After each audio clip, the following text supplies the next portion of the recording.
Your shit was not just like this. Yeah.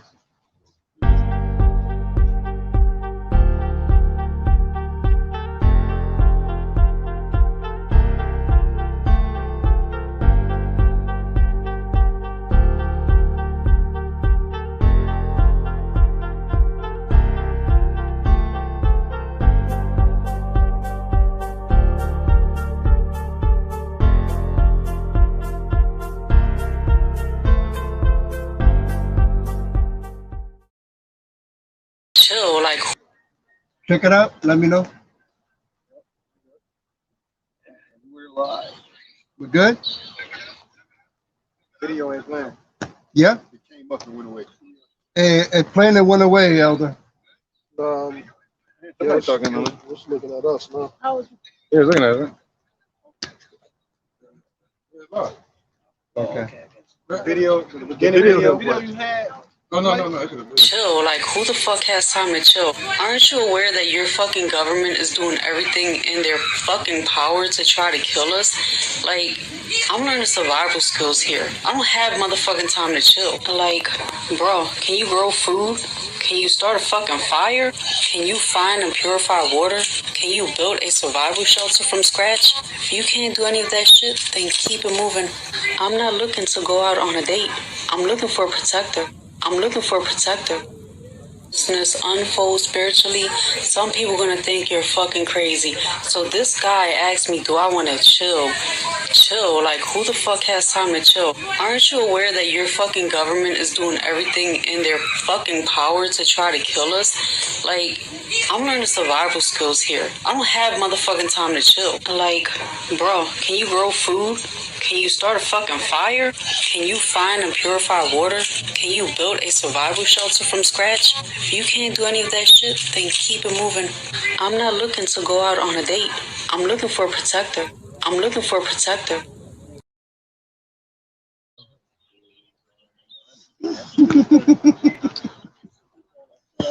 Funny, man. Like, run that back. You good? Good. All right, Shalom. We got the Hebrew Israelites. We come out every week to prophesy the downfall of the wicked kingdom called America, also known as Babylon in the scriptures. But before we do so, we want to give praise to the Most High and His Son, our King, and the true names in the Hebrew, ancient Hebrew, the Lashawan Kodash. Let's say, call, Alayim, La, Yahweh, Ba'ashem, Yahweh Shai, Ba'ashem, Ha, Rakah, Kodash, Ma'ama. All right, double honor to the elder apostles of GMS and the elders, and Shalom to you, Akim, and Akwatim, and children that believe in sincerity and truth around the four corners of the earth. All right, the topic today is going to be a man shall be a hiding place from the wind. All right, somebody get Isaiah 14:1. Let's start there. All right, so you see that woman that was in the clip. You know, Isaiah 14:1. Yep, real quick. She came out and said it. She was saying what? That she's looking for a protector. She's not looking for these Lil Waynes, these rappers no more. You know, these young thugs. You know, so now she's looking for a man with survival skills. But guess what? When that time comes, she's not gonna be looking for that either. You see that? She's not gonna be looking for no prepper. They're gonna be looking for a man of the Lord. That's it. Be called by his name, not him being able to make a tent or start a fire. All right. Go ahead, bring that out. Isaiah 14:1. Isaiah 14:1. For the Lord will have mercy on Jacob, right, and will yet choose Israel. Right. So the Lord Yahweh is going to have mercy on Jacob, and shall yet choose Israel. Go ahead. He's going to choose Israel, man, and send them in their own land. And set them in their own land. What's our land? The land of Israel. Meaning what? In the book of Revelation, it speaks of 12 gates. The only one that can enter into those gates is the 12 tribes of Israel. This is a shout out to Vocab, the Demon Malone.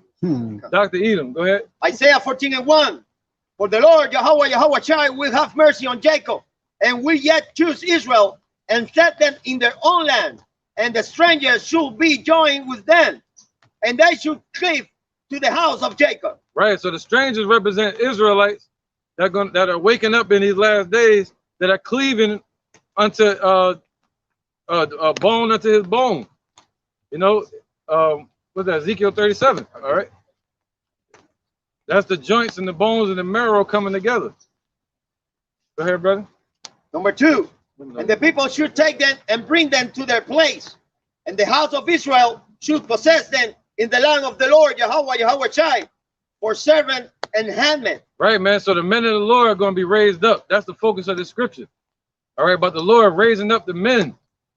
Somebody get that? His voice is to the men. He's going to raise up the men of the Lord in that day. Right now, they look down on us, especially a lot of women in this society. You know, and they look down on what you would call polygyny, a man having multiple wives. But in that day, the women are going to want to jump on board like a bunch of damn fish out of water. A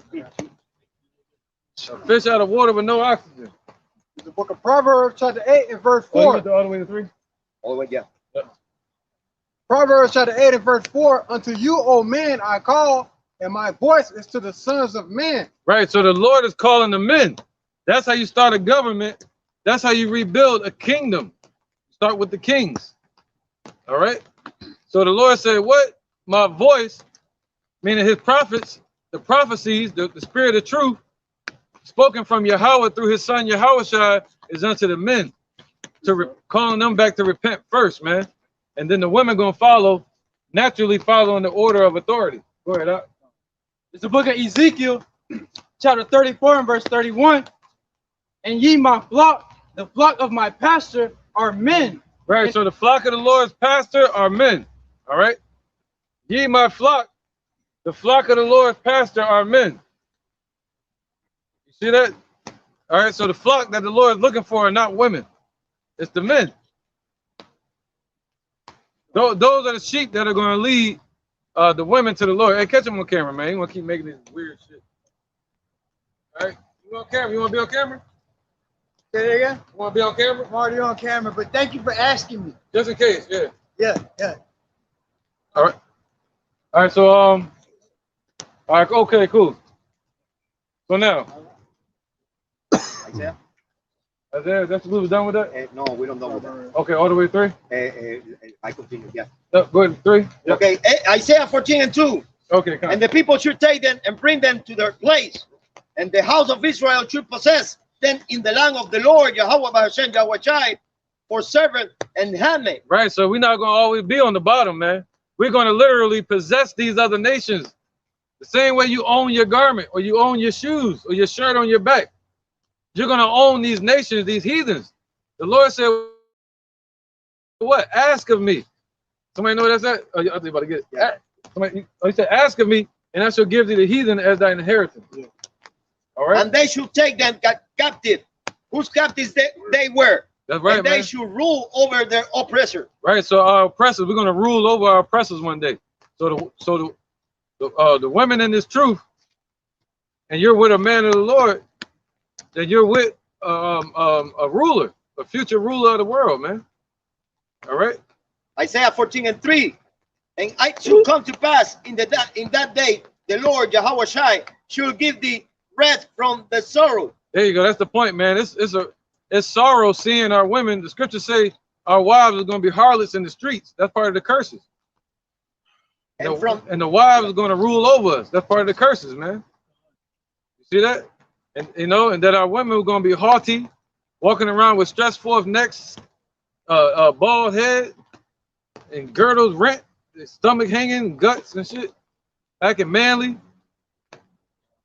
acting like Esau. You know? And from thy fear and from the hard bondage, waiting that thou was made to serve. Right, man. And part of that hard bondage is putting our women to work. They took our women out of the houses, man. What's it called? Women's lib. Took our women out of the houses and gave them jobs, man. Which is nothing wrong with that, but I'm just saying, it's something wrong with that when you're trying to build up a righteous kingdom. Right, because it caused the women to leave their first love. The first love was the house, set in the household, and the children. So now the children don't become a priority to women. The job become more of a priority, so they drop the kids off the daycare and let the world teach them. Right, man. So yeah, man. You know, you gotta say there's nothing wrong with that because it's YouTube. When we got right. Okay, brother. This is the book of Mark, chapter 3 and verse 27. No man can enter into a strong man's house and spoil his goods, except he will first bind the strong man, and then he will spoil his house. Right. So the Lord is binding up these heathens, man. So we already got power. The Lord gave us power to tread upon serpents, you know, and to bind up demons, man. All right. So Esau is being bound up with these scriptures and with the spirit of truth. So we're already at battle. We're already fighting the war, whether they believe it or see it or not, man. All right. The Lord has already made us warriors, and the Lord is going to bind up these heathens, bind up the devil, Esau. All right. Before he takes the damn house back, which is the whole earth that was given to them. Job 9:24. Go ahead, brother. This is the book of Psalms 2 and 8. Ask of me, and I shall give thee the heathen for thy inheritance. Right. So you're supposed to ask of Elijah Muhammad. You're supposed to ask of what's his name? The nigga. Huh? Yeah, you're supposed to ask Dean Clavitz. Then you got Farrakhan. Farrakhan. You're supposed to ask all of them. Forget about Paul and Barnabas. Oh yeah, Paul, Mississippi Maniac. Now I'm talking about you're supposed to ask what's his name? The Black Panthers. Yeah. To give you the heathen as your inheritance. No, the Lord said ask of him. Ask Yahushua. He holds the keys to hell and death. And to be able to bind them devils up and to free us. And to bring one up and put one down, man. All right? To bring the beggar from the dunghill and cause them to sit amongst kings. We can only do that. We can only do that through Yahushua. All right? Go ahead, brother. This is 1 Corinthians chapter 1, verse 25. Because the foolishness of Yahweh is wiser than man, and the weakness of Yahweh is stronger than man. Right? The weakness of Yahweh represents us. we're the lower parts of the Lord, man. You know? Go ahead. All right, verse 26. So his spirit is dwelling in weakened vessels, us. For ye see your calling, brethren, how that not many wise after the flesh, and not many mighty, not many noble are called. But Yahweh has chosen the foolish things of the world to confound the wise, and Yahweh has chosen the weak things of the world to confound the things that are mighty. Right. So he didn't choose all your rappers and your entertainers, your scholars at these schools, your theologians, you know, these teachers at these universities, your professors. He didn't choose your church pastors. Folly is set in great dignity. All your dignitaries in America. You know, your nobles, the bankers. The Lord didn't choose none of them. Mike Tyson, the sports. The Lord chose us, man. All right, the ones they think are bums. You know, the ones that they believe our work is vain. They thought the same thing about Peter and them. They said, yo, y'all had a good job being fishermen. You had a good job being a tax collector, but you followed this man that's called himself the Messiah, and you started doing your teaching stuff. Well, look, because of that acts that the apostles and disciples did, their name is written forever in the book of life. And we're reading about it today, and it's helping us in our faith towards the kingdom. You know, so that was powerful what they did. So that means just like now, even though they don't recognize it, it's a powerful thing that we're doing right now. It's the best fight we could fight. Anybody could ever fight. All right, now you're being rude now. All right, it's all good. Go ahead, bro. This is Luke chapter 10, verse 19. Right. Behold, I give unto you power to tread on serpents and scorpions, and over all the power of the enemy, and nothing shall by any means hurt you. Right. Now that's talking about spiritually first. He gave us power to tread upon and bind up these devils, man. Bind them up, all these demons. They'll be bound by the name of Yahweh Hashem Yahushua. And us prophesying and putting that vibration out here, man. This This is binding up the lies and tearing down the idols in the mind of our people and the lies. All right? Go ahead, brother. Jeremiah chapter 51 and verse 19. Right. The portion of Jacob is not like them, for he is the former of all things, and Israel is the rod of his inheritance. Right. Everything comes from our people, man. You know, we're the former of all things. All right, go ahead. The Lord of hosts is his name. Thou art my battle axe and weapons of war, for with thee will I break in pieces the nations, and with thee will I destroy kingdoms, and with thee will I break in peace the horse and his rider, and with thee will I break in peace the chariot and his rider. Right. That's right, man. So that's who you Negroes, Latinos, and Native Americans are, man. You're the battle axe and weapon of war for the Lord. But the Lord is what? He's not dealing with everybody in Israel right now. You know? He has forged him out a sword that he's going to use, called his elect. And that's all he needs, man, to fight this battle that we're fighting right now. All right? So he said, what? Yeah, my battle axe and weapon of war. Right? That's right.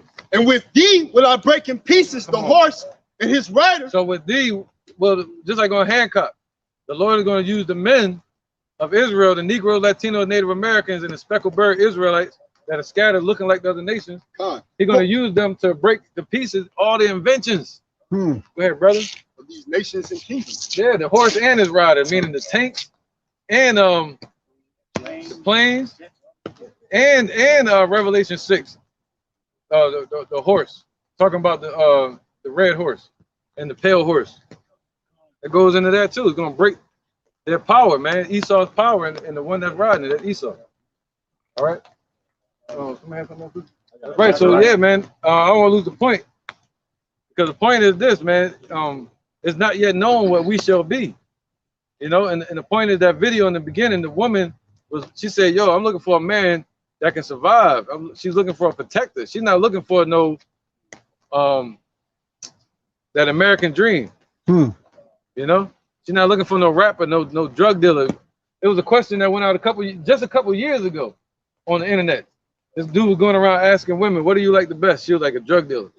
They all wanted drug dealers. Or a scammer. Or a scammer. It was like, would you want a drug dealer, a scammer, or a regular 9-to-5 man? And they majority of the women pick either scammer or drug dealer. It was a very, very, very few women that said 9-to-5. And it was just a couple years ago.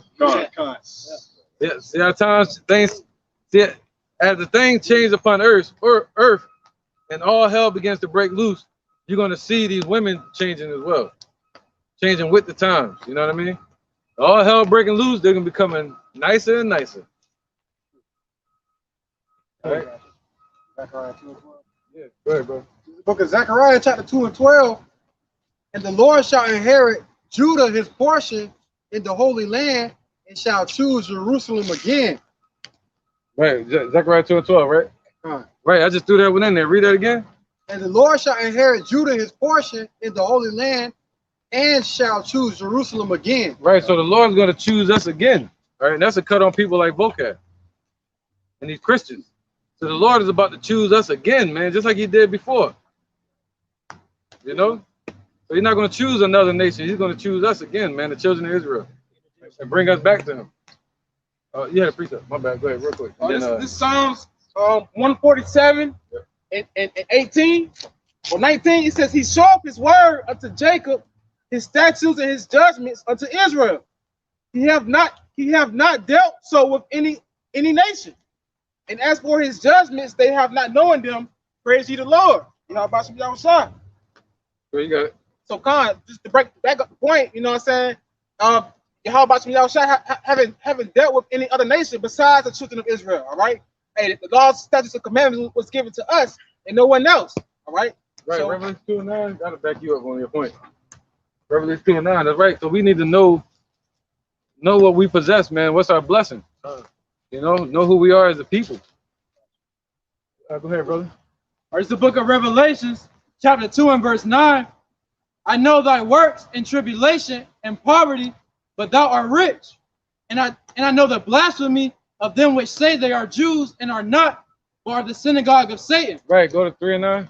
3 and 9. No, you good. No, you good. You good. I just want to back it up with that one. Yeah, that's a great point, because even though he shows his statutes under Jacob, he's only dealing with the elect out of Israel right now. So there's a separation between the two. So those are really the men that the women are going to be looking for in those times. They're not going to be just looking for a man of Israel or a Jake. They're going to be looking for the elect, the men of the Lord. Better be. Yeah. They know like we know. Heck yeah. Revelation chapter 3 and verse 9. Behold, I will make them of the synagogue of Satan, which say they are Jews and are not, but do lie. Behold, I will make them to come and worship before thy feet, and to know that I have loved you. Woo! See that? All right, so the Lord gonna make these nations come and worship before our feet, man. All right, but we gotta walk through hell to get to heaven. You know? Revelation 12 and 2. Let's build on this topic. Then Revelation 16 and 8. It's Revelation chapter 12, verse 2. Right. And she, being with child, cried travailing in birth and pain to be delivered. Right, talking about the children of Israel. There you go. Just like now, we're crying in pain to be delivered. Look at the condition of our people. You know? And there appeared another wonder in heaven, and behold, a great red dragon, having 7 heads and 10 horns and 7 crowns upon his head. Where you at? Revelation 12, 16? 12 and 16? No, 16 and Revelation 12 and 2. Yeah, I just read 12 and 2. I was going to 3. Revelation 16. No, that was the point. That was the point. Okay, all right, read it again. Yeah. All right, this Revelation 12 and 2. And she, being with child, cried travailing in birth and pain to be delivered. Right. I probably wrote the wrong scripture. All right, give me Revelation 16 and 8. Revelation chapter 16, verse 8. And the fourth angel poured out his vial upon the sun, and power was given unto him to scorch men with fire. Where you at? Revelation 16 and 8. All right, read it again. Revelation chapter 16, verse 8. And the fourth angel poured out his vial upon the sun, right, and power was given unto him to scorch men with fire. Verse 9, and men. Yeah, you got all kind of signs. That goes into the signs in the sun and the weather atrocities. You know, you call it damn. What they say over in India? Yeah, the car is melting and shit.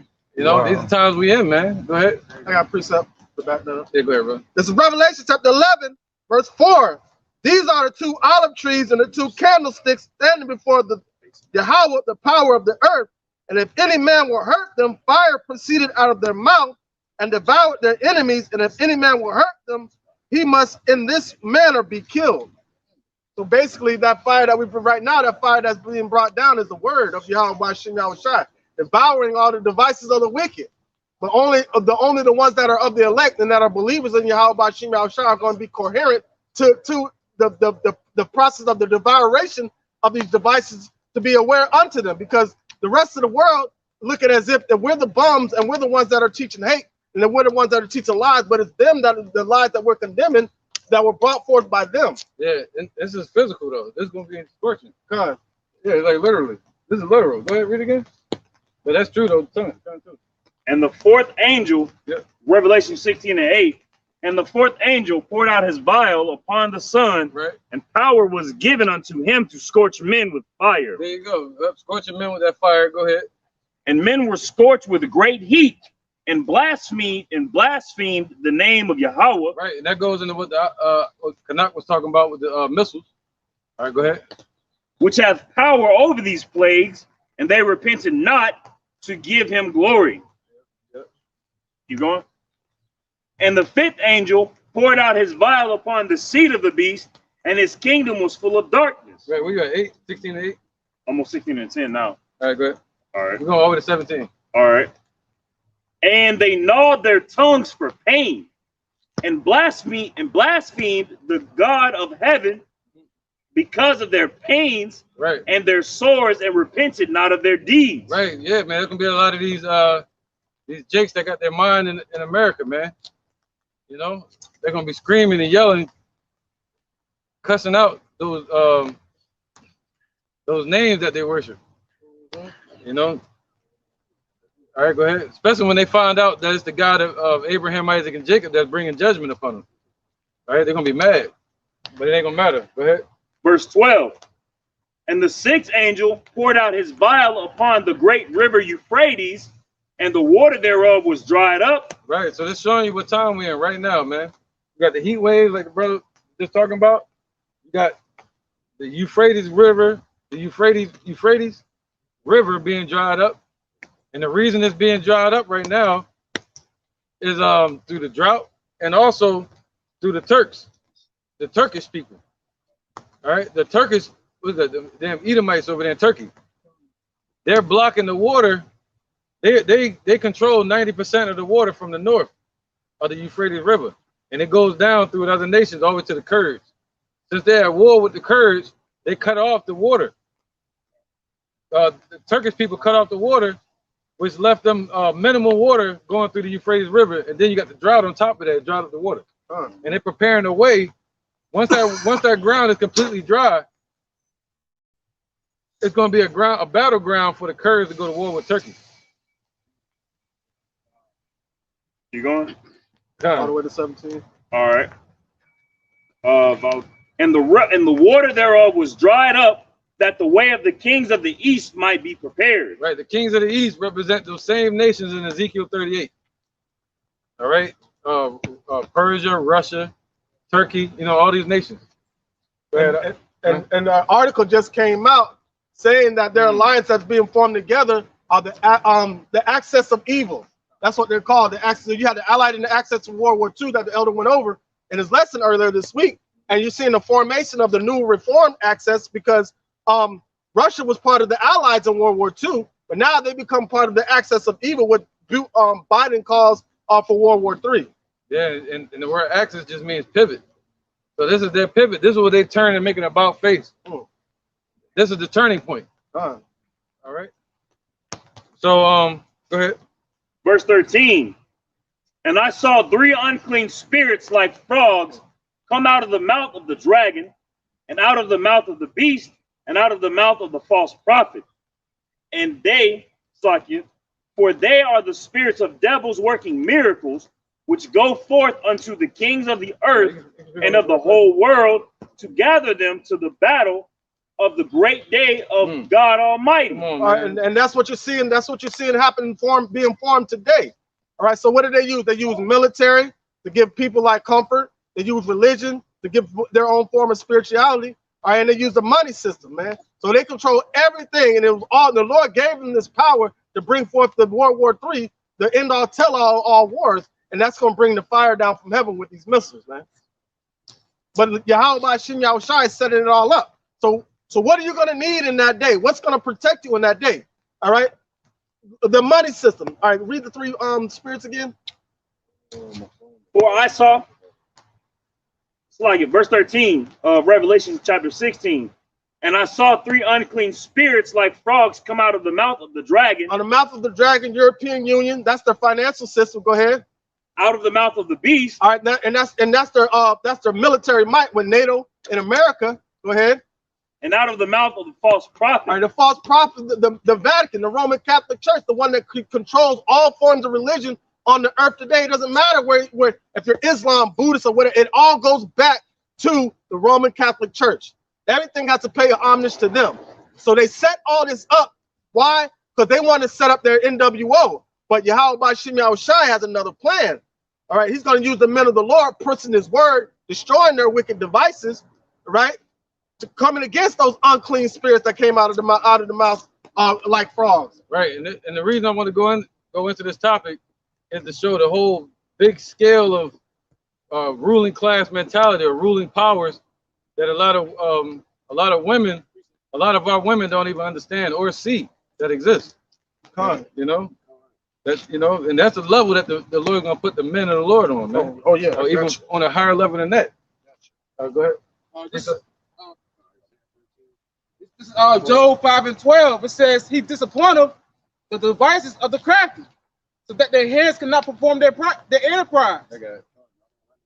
Now, I was just bringing that up, bringing up the bishop. No, I say bishop was just speaking on how Esau trying to issue out his plans, not his NWO plans, but he's not gonna be able to see because Yahweh Shai is gonna smite him before he even do that. God, and the fact that the elder was bringing out the ruling class mentality of these wicked elites, man, is because these people really don't know who they're dealing with, man. They don't really know what Esau is capable of. They don't even know what type of weapon. They use fake animals as weapons, man. You get mauled in the wilderness by a bear, they rule it out. Oh, that's just a freak of nature or accident. When they really assassinate people like that, man. So really understanding what we're up against, but the Yahweh Shai is going to make the men of the Lord even more powerful than that. Oh, real quick. This is Ephesians chapter 6, verse 12. For we wrestle not against flesh and blood, but against principalities and against powers, against the rulers of the darkness of this world, against spiritual wickedness in high places, against all spiritual wickedness in high places. So these individuals operating on a higher level than these minions on the earth can even fathom to even take in, because they don't even understand the type of enemy that they're dealing with, man. But Yahweh Shai is building the men up the Lord to counteract them. This is the book of Wisdom of Solomon, chapter 19 and verse 22. For in all things, O Lord, thou didst magnify thy people and glorify them. Neither didst thou lightly regard them, but didst assist them in every time and place. So come on, man, the Lord, he's going to assist us in these times of trouble. You know, and the scriptures say, let me get it again. The Lord said he magnified us. So the elder brought out that statement saying that we're going to be on a different level, right, you know, in Jacob's trouble. The Lord is going to magnify us and he's going to assist us in every time and place. Right, brother. And just to back him up real quick, that also goes to show you that the Lord Yahweh Ba'ashem Yahweh Shai didn't cast away his people. Vocab, Malone. Okay. Yeah. It's the book of 1 Corinthians, chapter 1 and verse 19.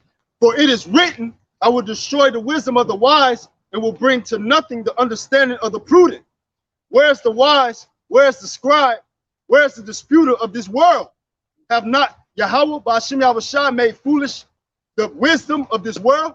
Right. So the Lord ain't dealing with what the typical mind here, what Jake would think is power here on earth. The Lord ain't dealing with that. He's going to confound this so-called power, these so-called prudent people, these so-called wise people with the with those that he rose up from the dunghill, man. Yep. You know, just his men. All right, raising up his men with his spirit. All right, he's going to confound all these things on this earth, man. All right, that goes into Moses and the serpent, the staff, when he threw his staff down and it turned into a dragon and it devoured their dragon. And it said the spirits leaped out of the mouth of the dragon like a frog. And the brother just was reading that the Lord said he can confound that spirit, the wisdom of this world. Just like how he did in Egypt, right? But he was showing from a physical sense. But now he's showing it from a spiritual sense, man, how we were devouring. But if you don't have the mindset to understand the angle that Yahweh Ba'ashem Yahweh Shai is coming from, then you're not going to be able to see that. You're going to feel like we're losing the fight. Oh, can I add on to that? Because that very next verse, in verse 21, it says what? For after that, in wisdom of Yahweh Ba'ashem Yahweh Shai, the world by wisdom knew not Yahweh Ba'ashem Yahweh Shai. It pleased God by the foolishness of preaching to save them that believe. And who is he going to send out there to preach? His men that are ordained to condemn this system. That's the battle axe right there. You know, the weak part. The weak part, man. Go ahead. Like, yeah, it's foolish to what we're doing, Salaki, but it's foolish to what we're doing to the people. Yeah.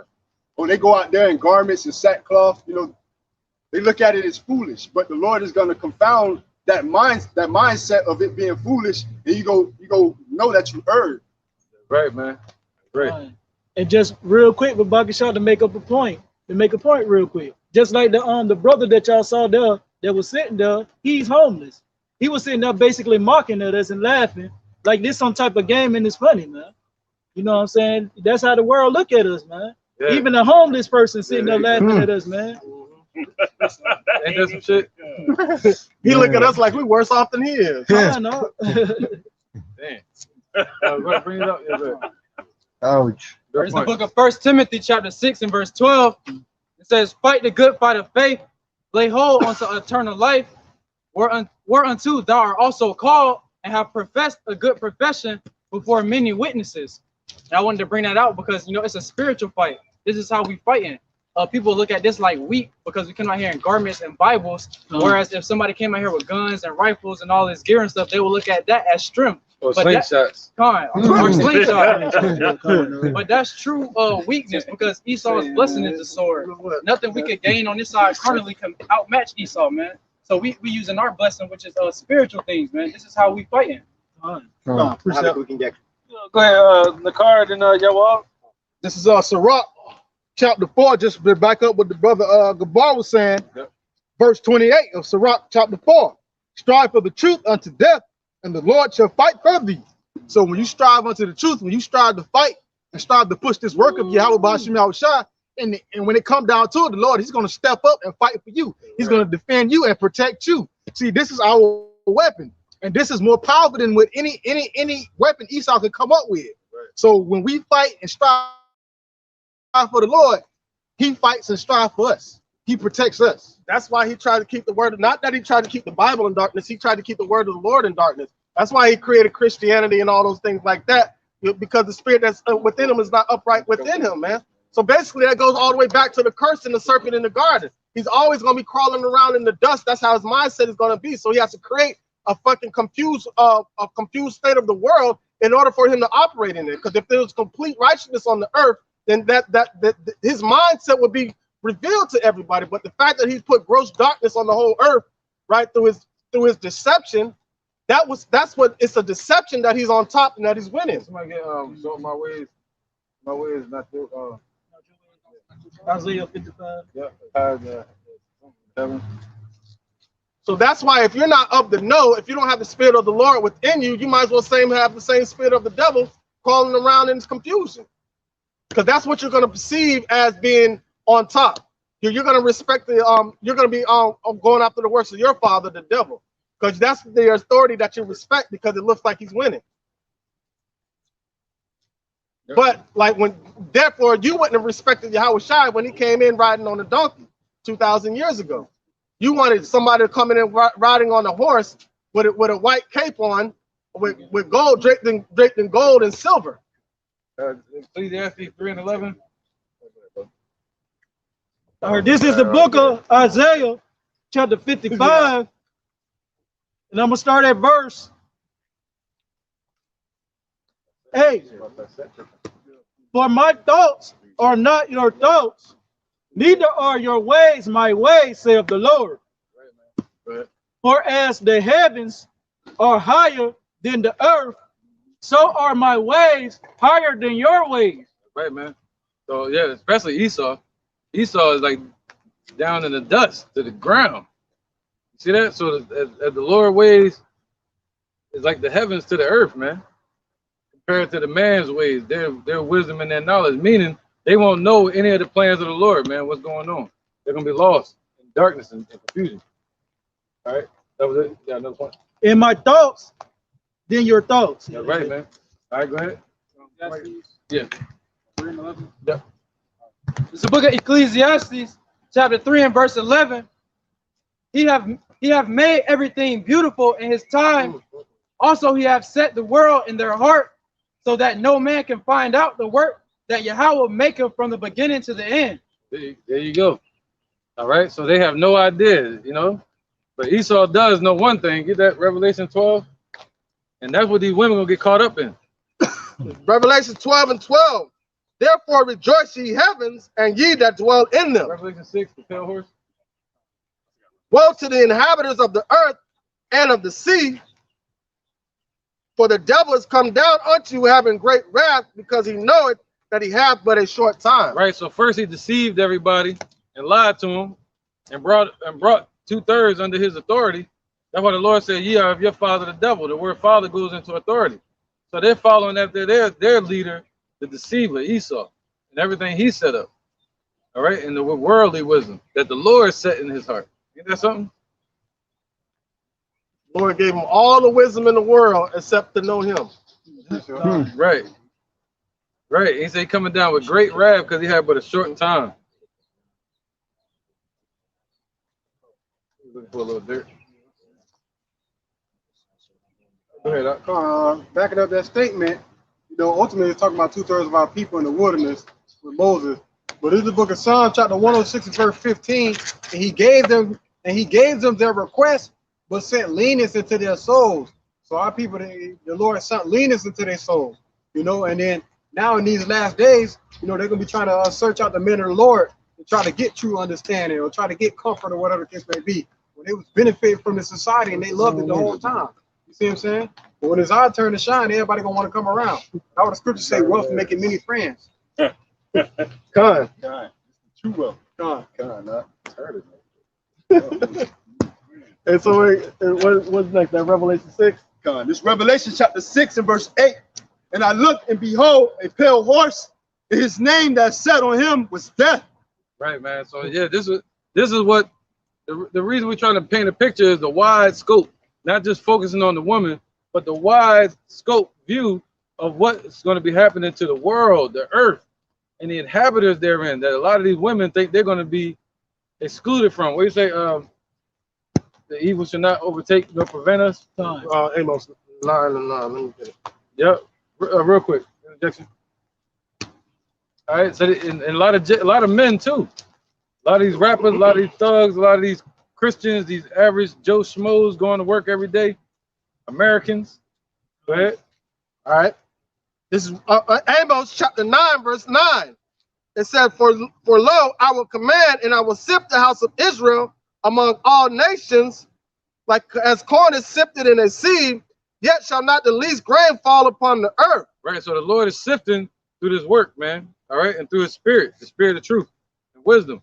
But the least grain, the weakest of our nation is not going to fall out this truth. Go ahead, brother. All the sinners of my people shall die by the sword, which say the evil shall not overtake nor prevent us. See that? All right. So that goes for the women too. They can't exclude themselves from it. You know, they ain't got nothing to do with it. Look at them fools over there in they garment, like vocab like to call it a girl dress. You know what I mean? The boy vocab. Yeah, and then watch Yahweh Shai show up and look at him face to face with a garment on. Yeah. What are you gonna call it then? Garment of power. I don't think you're gonna be paying. I don't think vocab gonna be paying attention to the garment. You're gonna pay attention to the sword. He's trying to duck that John, like George Bush was ducking that shoe that got thrown at him. The Lord said He's gonna cast His shoe at Esau, man. That means anger. That's when somebody hates somebody. That was the Eastern term for I hate you. I'm gonna come out there and get you and stomp you. That's right, man. All right, let's keep going with Revelation 6 and you know what? Matter of fact, let's chill on that because that's gonna take us somewhere else. Isaiah 4:1. Let's get to the point. I was gonna read that because it talks about how the rich and the kings and the nations of this. Let's get that bottom part real quick. Where is it at? There you go. Verse 14. Revelation chapter 6 and verse 14. And the heaven departed as a scroll when it was rolled together. Right, man. That's some nuclear missiles, and to be protected from that, the only way building a tent is not going to protect you from that. Learning how to make a campfire is not going to protect you from this damn nuclear fire. You know what I'm saying? You ain't gonna find no clean waters when the waters is bitter. Made wormwood. Right, radiation and shit. So what the women gonna need is not a rich man, not a thug, not a military man, not a survivalist, not a prepper, not a religious man, but a man of the Lord, man of Yahweh B'Shem Yahushua. Period. That's what they're gonna narrow it down to. They try to take every step. Oh, I guess. You know, I'm a rich dude. Oh, I don't need a rich man. I'm gonna get me a thug. I don't need a thug. I'm gonna get me a drug dealer. They more smarter. Man, this drug dealer. Yeah. Hey, I had seen on Instagram this Edomite woman, so-called pastor. She was really going in on the women, talking about how you can't satisfy the women. She said there was a store that was made on each floor had a man on it. The first floor had a man with a job, right? So like, all right, that's cool. That's cool. Let's go to the second floor. But she said that if you pass up the floor, you can't go back down. right? So they described the second floor had a man that had a job and like kids. Like, oh, that's cool, that's cool. All right, boom. Then let's go to see what's on the third floor. Third floor had a man that had a job like kids and was great in bed. It kept going all the way up. And the sixth floor was nothing but a bunch of women that couldn't been satisfied. They got all the way up to the sixth floor, right? And it just proved that a woman cannot be satisfied with nothing, man. So at the end of the day, they're looking for what they need to give them their salvation, but they keep overlooking it and going to something else. They go overlooking in that day. They're gonna look it dead in the face in that day. Yeah, the Lord gonna make sure you know. They're gonna make it a desert out this motherfucker. Oh, a desert? This is the book of I got a precept. This is the book of Proverbs 7 and 11. She is loud and stubborn. Her feet abide not in her house. Now she without, now in the streets, and lie in wait at every corner. Just backing up the brothers just said, man. You know, they looking for that comfort but can't find it. And what it's all gonna boil down to is getting with a man of the Lord. Right. Because they're trying to find each and every outlet or avenue instead of you know, getting that reproach or that blame. They're not trying to Say the ass at home. Yeah, basically. No, it's not all of them, you know, but some women. You know, we're talking about the wicked ones. The ones that the Lord said their heart is snares and nets. You know, or the ones that the Lord said those women that live in pleasure is there while she living. So he's talking about those women, not the ones that are in the truth. You made the right choice already. You're ahead of the game. You're ahead of the stock market. Go ahead. This is Micah chapter 7, verse 10. It says, then she that is mine enemy shall see it, and shame shall cover her, which said unto me, where is the Lord Yahweh thy God? Mine eyes shall behold her. Now shall she be trodden down as the mire of the streets. So just like right now, like the brother Ricard was saying, these women, they looking for every avenue and every which way, rather than looking for a man of the Lord. And then they see us out here, they want to come mock us what we're doing. But then when this destruction and things really get real and the economy and all this stuff start to crash, that's when they're going to see it. And that's when they're going to be trodden down out here in the streets. The wicked woman, making emphasis on that, the wicked women, not the righteous women, but the ones that are trying to avoid this, that's when they're going to be running to and fro and they ain't going to find nobody. The Lord going to just let them get messed up and trodden down like mud in the street.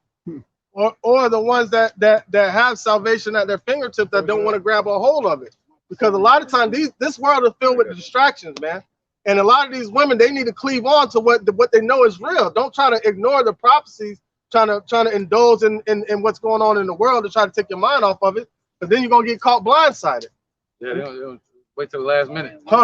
But it's crazy because the spirit that the Lord got a lot of the men in. You know, we busy right now. Everybody busy. You know, when you first get into this truth, a lot of like, yo, we're gonna get wise and all that. But after a while, it's like, whoa. Yeah.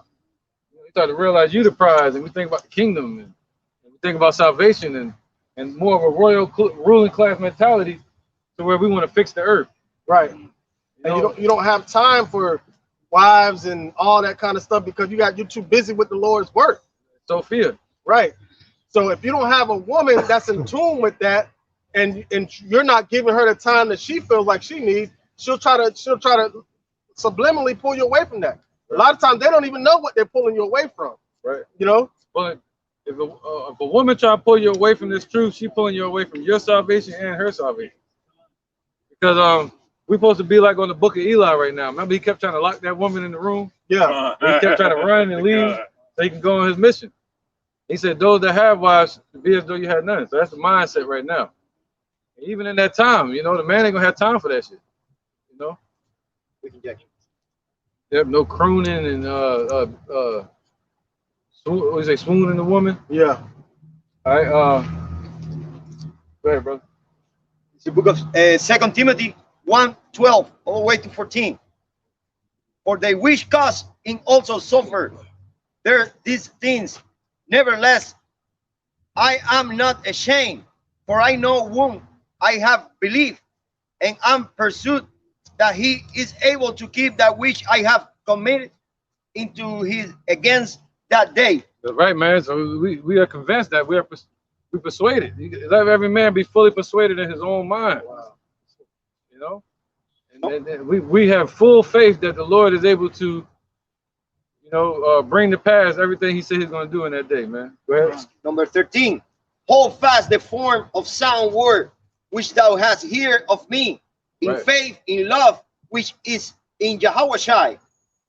That good things which was committed into the keep by the Holy Ghost, which dwell in us. Right, man. That's right. That's right. So you got to keep that. You got to keep that within you until the end. That's the prize. That's the jewel. You know, other than that, they're just a dead, empty soul. So what? You're an Israelite. That don't make somebody, oh, all right, cool. I ain't gonna get no man of the Lord. I'm just gonna get any. You know, that's what they say. Well, okay, I'm gonna get an Israelite then. No, you gotta get you a man of the Lord that's an Israelite. All right. Other than that, you just hanging up to a dead corpse walking around. Right. It's Jeremiah chapter 30 and verse 6. Ask ye now and see whether a man doeth travail with child. Wherefore do I see every man with his hands on his loins? Right. So when all hell break loose, the men gonna be out here lamenting and being in pain and mourning and exhausted. We were just talking about that earlier. They're gonna be. It's called anxiety. You know, because it's gonna be all hell going on here, man. Dead bodies, moving dead bodies, no food, heat, starvation, getting vexed by military and fighting, going from one danger to another danger. You know, Isaiah 33 and 6, man. Wisdom and knowledge was what's gonna keep you stable. All right, wisdom and knowledge. Right, wisdom goes into the spirit of the truth and the testimony of Yahushua. And the knowledge represents to know the Lord's plan, to know of the stories, how the Lord delivered us in the past times. All right, so that's what's going to sustain you in that day, according to Psalms 91. Yeah, brother. It's Isaiah 26 and 3. It says, "Thou wilt keep him in perfect peace, whose mind is stayed on thee, because he trusteth in thee." So the ones that's what meditating on the Lord, you know, day and night, you know what I'm saying, keeping His commandments, you know, trusting in His law, statutes, and you know what I'm saying, His commandments, you know what I'm saying. You know, He'll have you in perfect peace, man. You know, what sound mind. Right. Let's get somebody get that real quick. Isaiah 10 and 20, just to back you up. All right, because that's right, man. Because you know, we came over here in slavery, they didn't even allow us to read. We had to read what they told us to read. But now the Lord said what? That's what He said now. Go ahead. He said, well, Amawan just read, our minds are going to be stayed on Him, on Yahweh, by Hashem Yahushua now. Go ahead. This is the book of Isaiah, chapter 10 and verse 20. And it shall come to pass in that day that the remnant of Israel, and such as are escaped of the house of Jacob, shall not no more again stay upon him that smote them. See that? So what we're gonna do? Go ahead. But shall stay upon thee. But stay upon the Lord, the Holy One of Israel, in truth. See that? There you go. That goes hand in hand with this scripture Amawan just read. All right. So we pulled away from this worldly wisdom and we took hold of eternal life now, you know, and stand upon the Lord. Go ahead. And in truth, though.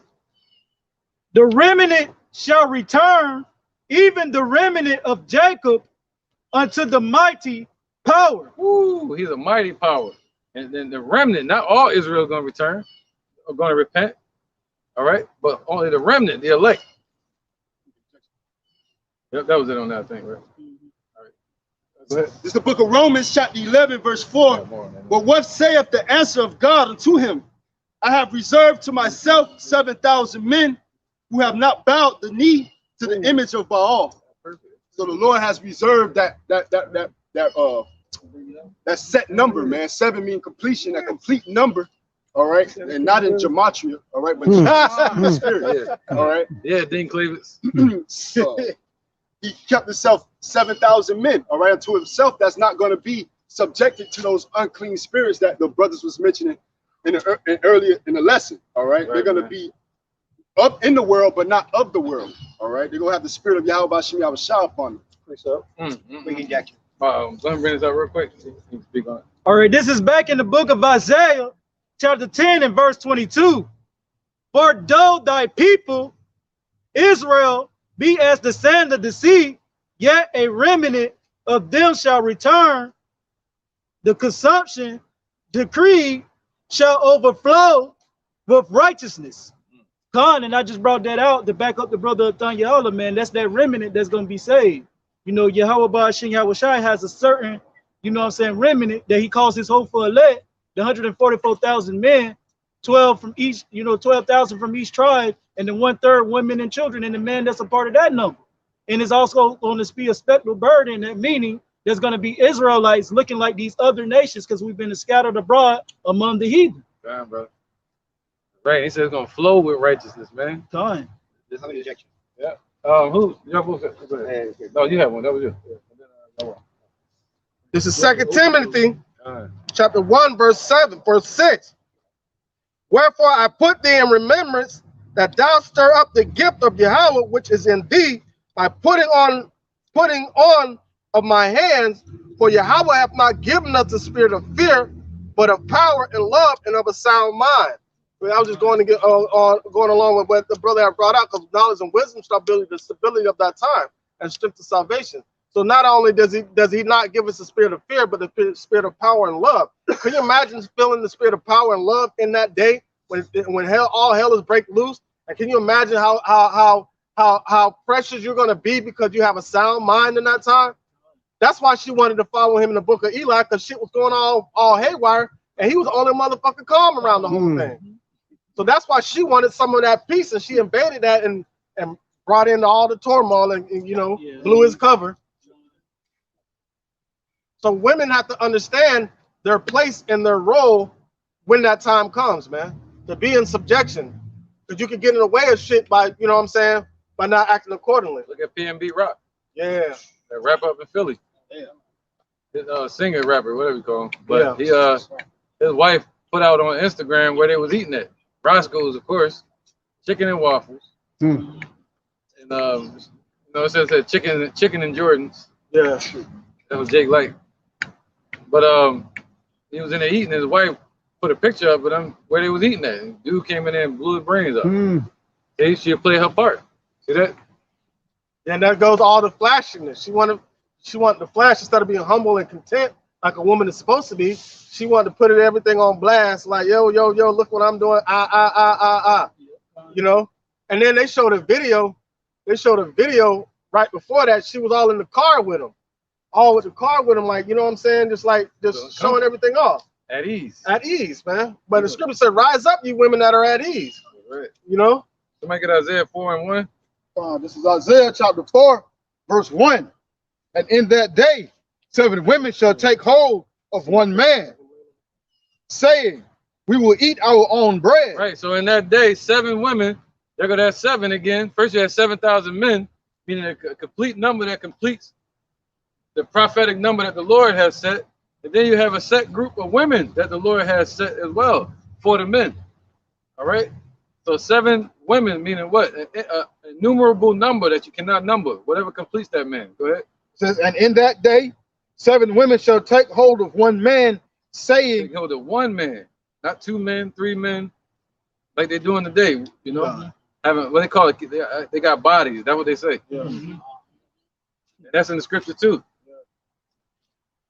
It says, saying, we will eat our own bread and wear our own apparel.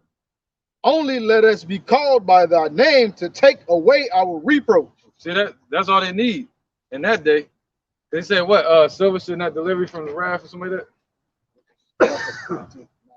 Right, man. Because he said, hold on, don't look where you at though. What did you just read? It says, saying we will eat our own bread. There you go. That's what they're saying. We're coming into that time. You're seeing it, like the video, the woman in the beginning of this video. They see that the economy is collapsing. What gave them? What gave Oprah her power? Money. So the money's crashing. You know, what gave a lot of these women power that deal with drug dealers and military men? The guns. They're talking about taking those away. You know? What else?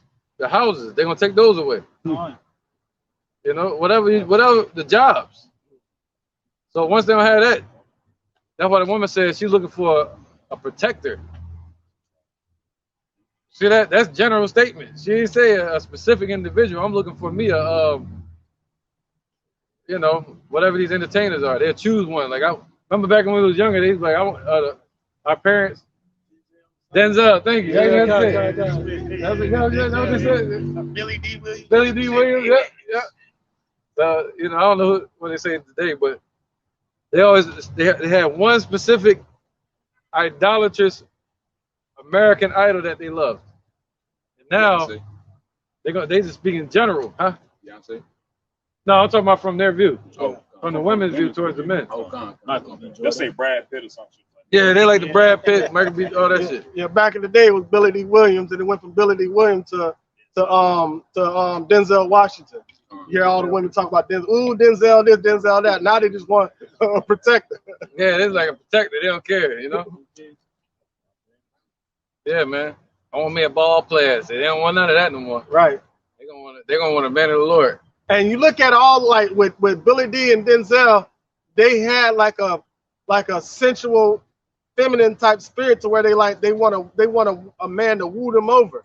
They don't want a James Evans that go to work every day, come home and set order in the goddamn house. That's not what they want. Right. You know what I'm saying? Yeah, they wanted that I love your girl type of spirit. Yeah. Yeah. I'll drink your bath water type shit. Baby type shit. Yeah, babyface. We said, I'll buy your clothes, I'll pay your rent. I'll cook your dinner too. As soon as he get home from work. Yeah. The example of that is that Jaheim meme. All right, put that woman first. Put that woman first. Hey, and what did Too Short say? Too Short say a B is a B, and that's it. Yeah. And Too Short still looking like he's 25, 30 years old, and Jaheim looking like he's 90.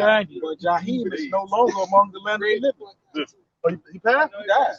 Oh, for real? Yeah, like 3 weeks ago, he dead. Jaheim? He dead. He took him out. You sure? Oh, yeah, we talk about that. We'll talk about it. He's down the road. Damn. Hey, when women will do it, Hey, I'm not saying that's how he died. You're hearing it here first. Yeah. Hey, man, where we at? You said Jaheim gone, huh? Oh, you want a richest profit nothing? Yeah, come on, brother. It's Proverbs 11:4. Riches profit not in the day of wrath, but righteousness delivereth from death. There you go. So it's all about the Most High's judgment that He's bringing. And in this world, and 2/3 of our people don't understand that. They don't understand. They're like, well, the dollar gonna crash and this and that, but it's bigger than that. This is a judgment from the Most High God, Yahweh. It's gonna come as a destruction from the Almighty. And the only way to make it out of that is to have a man of the Lord, a man that's standing before Yahweh, which means His servant. All right, all the way to 6, Isaiah 4:1. This is Isaiah chapter 4, verse 2. Okay. Go ahead, bro. This is Isaiah chapter 4, verse 2. It says, in that day shall the branch of the Lord Yahweh be beautiful. Right, the branch of the Lord represents His elect. So we're going to be beautified. According to Psalms 91, He's going to exalt us. Somebody get that? The last verse? Psalm 91? Psalms 91. Yeah, the last 2 verses. I think it's the last 3 verses. Psalm 91.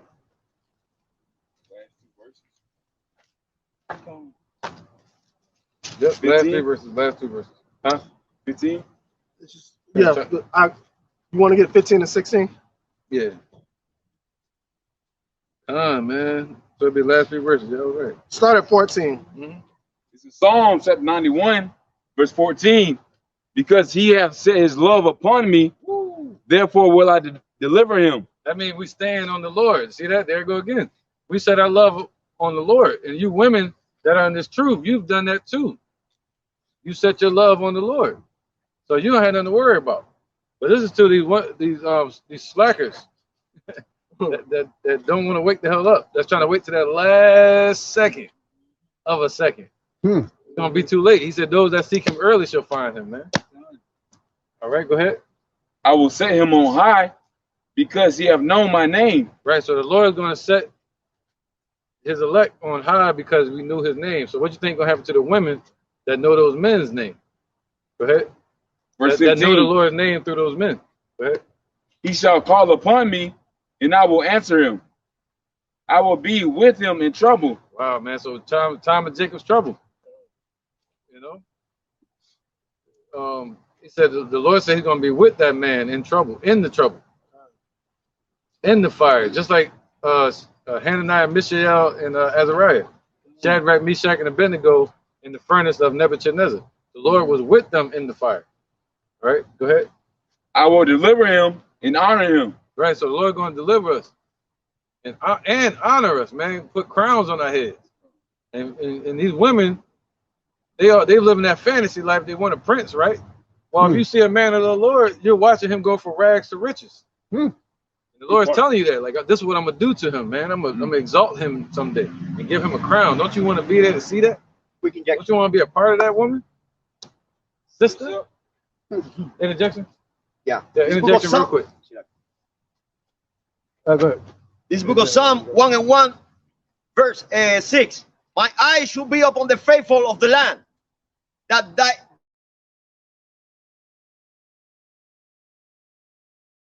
the perfect way he should serve me. They're talking about the 144 elect, yep, 1,000 elect, you know, to be in the truth, to be in the way of righteousness, to be in the right side, you know, to be in the spirit of Yahweh Ba'ashem Yahweh Shai. Those the one follow, you know, this instruction, because he came and he gave the instruction in the Bible, so we can respect and follow, you know, those instructions. Right. So we have to be in hit. To be, you know, pleasant, to look good in front of him, to God the mercy, you know, of Yahweh. Right. And the walk perfect. It means to what? Walk in perfect faith. Walk the way the Lord told us to walk in this truth, to serve God. You can't go to church and say you're doing it. You can't go to the mosque or just hold the Bible at home and say you're doing it. No, you got to be out here doing this work. And the women, you got to find you a man of the Lord, or just pray to the Lord and try to stay in the truth and watch men teach, you know? All the way to the end. We can just over that. Okay, you go. This is Luke 1:25. Thus have the Lord dealt with me in the days wherein he looked on me to take away my reproach among men. And that's how the women should be acting, man. They want their reproach taken away. Because it's not like we have to follow order too. We can't go strictly to Yahweh. We have to ask Yahweh Shai to take away our reproach. And it just trickles on down, you know. So we want Yahweh Shai to honor us as a weaker vessel, just like how we honor the women as a weaker vessel, dealing with them according to wisdom, not according to emotion. But it's hard for women to step aside that and put their emotions aside, because Esau has got them all into their feelings, right? So the way they can't understand logic when you try to teach it to them logically. So they get all caught up into the emotions behind. As soon as you tell them the order, they feel like, oh, a woman ain't worth nothing. Huh? No, that's not what we're saying. What we're saying, just like how we have to follow order, we can't go straight to Yahweh.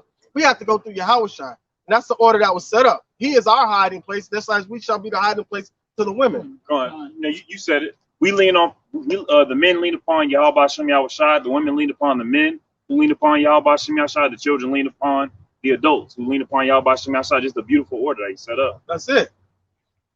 But they choose but they'll follow the order that Esau set up, because Esau set the woman up over the man. Esau is exalting the women.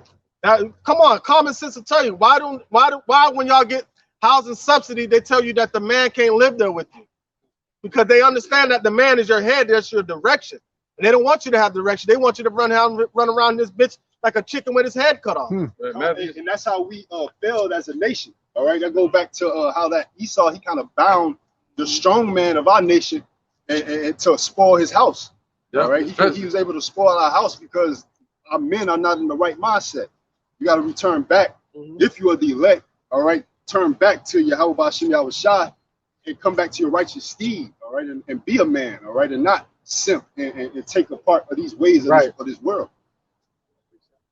Right, man, because even during the times of Assyria, the men was following the women. That goes in Isaiah 3. They were walking around with round tires like the moon. That goes into their earrings and the big moon necklaces they be wearing. Them half moon shit, they were wearing them back then. Following the women, man. All right. Somebody get Matthew 7:24 real quick. Then we get the other precepts. Just to back up that point. It's the book of Matthew, chapter 7 and verse 24. Therefore, whosoever heareth these sayings of mine and doeth them, I will liken him unto a wise man which built his house upon a rock. Right now, those wise men are going to be from the 12 tribes of Israel. And the rain descended, and the floods came, and the winds blew and beat upon that house, and it fell not, for it was founded upon a rock. Right, so the winds coming, which represent the destruction and all the adversity and the persecution, you know, in the time of Jacob's trouble. And it's going to beat upon each individual that's on this earth in that day, man. So, I mean, you're going to feel some of that stress and anxiety. But the Lord said you ain't going to fall. He said he's going to redeem you from death, keep you from it. And it ain't like the Titanic, when there wasn't enough room on that little ass piece of metal that tire that woman was on. And the dude had to drown. Yeah. There's enough. Yeah, there's enough rock on this. There's enough space on this rock for the both of us. The foundation is big enough. The foundation is big enough, man. For us all not to drown. That's right. Right, brother. Verse 26. And every one that heareth these sayings of mine and doeth them not shall be likened unto a foolish man which built his house upon the sand. And the rain descended, and the floods came, and the winds blew and beat upon that house, and it fell, and great was the fall of it. Right. What they call that? Building generational wealth. That's all their focus is, man. You know. But the Lord said they're building, they're setting their riches in a place where it can be stolen. But the Lord said we stashing our riches in the heavens, where moth and rust don't corrupt, and thieves cannot break through and steal. You know. So and imagine, all right, just imagine, like, so the winds coming down is that destruction, and your house, you're part of that foundation that's still standing. But the Lord is showing you the strength that He put into you, and He's showing these other nations the strength that He put into His elect men. Because pressure can either bust pipes or it can create diamonds, man. So understanding going through that and seeing your place that the Lord has set you up at the end, that's also a faith booster. Small enough. Some more precepts? I got one. All right, go ahead. It's the book of 1 Timothy chapter 2 and verse 13. But Adam was first formed, then Eve. And Adam was not deceived, but the woman being deceived was in the transgression. Notwithstanding, she shall be saved in childbearing, if they continue in faith and charity and holiness with sobriety. Right, where you at? 1 Timothy 2 and 13. All right, yeah, hold on that real quick. No, you guys, it's cool either way. Let's finish this. All right, this is back at Isaiah chapter 4. That's the next scripture, actually. Verse 2. It says, in that day shall the branch of the Lord Yahweh be beautiful. Right, so the Lord gonna be beautiful. He's gonna beautify it. Right now, they're mocking us according to Wisdom of Solomon. What was that? Song of Solomon 1 and 5, where it said the daughters of Jerusalem was mocking us. You know. Go ahead. It says, in that day. He said we are black, but comely. Thank you, man. He said we're black, but we're really beautiful. See that? The word black goes into being impoverished, man. Yeah, we look poor and all that. We ain't rich, filthy rich, but we're beautiful. We according to Revelation 2 and 9. It says, Isaiah chapter 4, verse 2, in that day shall the branch of the Lord Yahweh be beautiful and glorious, and the fruit of the earth shall be excellent and comely for them that are escaped of Israel. Right, man. So, for them, it's going to be comely for them that are escaped of Israel. That's talking about the elect of Israel that's going to escape. And you women out there too. You know? And the man don't have to look like Shaft or Denzel. You might have a cock eye and missing hair, and gut. But that man is a man of the Lord, and he's beautiful. In the Lord's eyes. Hey, y'all want us to accept Lizzo? You got to accept the men of the Lord. Take me as I am. And really, before that time, like the scriptures say, judge not a man for his outside appearance, but upon his spirit. So just like, you know, cockeyed, losing hair and all that stuff like that, if your spirit is strong, that man is strong too. You have to be, you have to have understanding to see past that. Yep. Right. Verse 3. It says, and it shall come to pass that he that is left in Zion. Right, talking about the elect, the remnant. You already read that earlier, right? Yes, you read that. Okay. Yeah, the remnant. See that? The remnant being saved. Go ahead. It says, and it shall come to pass. Yep. And the Zion represent the government of Israel. Go ahead.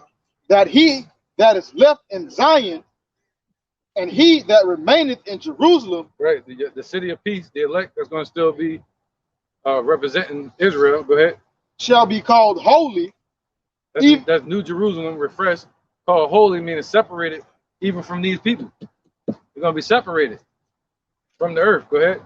Even everyone that is written among the living in Jerusalem. There you go. So everyone that's going to be written in the book of life that are Israelites. All right.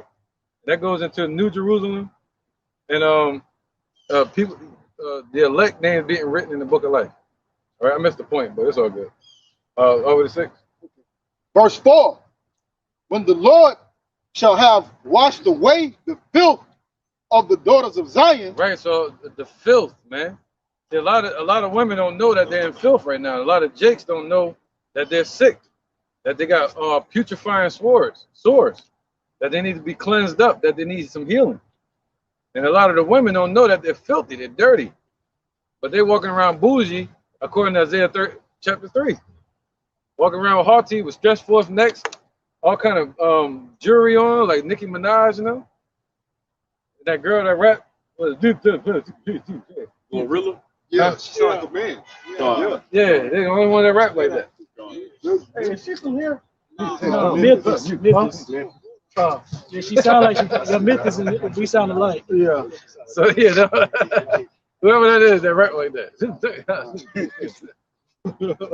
Sound like Bernie Mac and shit. Okay, man. It says, when the Lord shall have washed away the filth of the daughters of Zion. Right, he's going to wash away the filth of our nation, man. Go ahead. It says, and shall have purged the blood of Jerusalem. Right, he's going to purge the blood of Jerusalem through delivering the elect and destroying 2/3 of the men, women, and children. Go ahead. It says, from the midst thereof by the spirit of judgment. Right, so he's going to purge the wicked from our nation by the spirit of by that judgment. By judgment day. That's how you're going to purge the wicked from amongst our nation. Go ahead. It says, and by the spirit of burning. By spirit of burning. Damn. All right. So the judgment and by the spirit of fire is the Lord going to cleanse this earth of the wicked. Verse 6.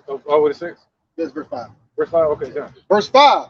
And the Lord Yahweh will create upon every dwelling place of Mount Zion and upon her assemblies a cloud and smoke by day and the shining of a flaming fire by night. Right. Can you read that again? This is verse 5 of Isaiah chapter 4. Right. Because you remember in the ancient times, the Lord said, where are the lions? They're not lying, they're not roaring anymore, you know? And our land was empty. And the houses were desolate, right?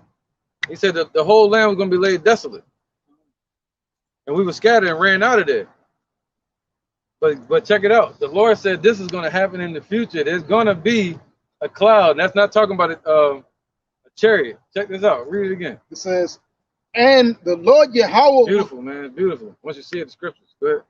And the Lord Yahweh will create upon every dwelling place of the Mount of Zion and upon her assemblies a cloud and smoke by day and the shining of a flaming fire by night. So that means, yo, if you picture the town that was just destroyed, nothing there, but then all of a sudden, some people think it's talking about a chariot over the house and all that.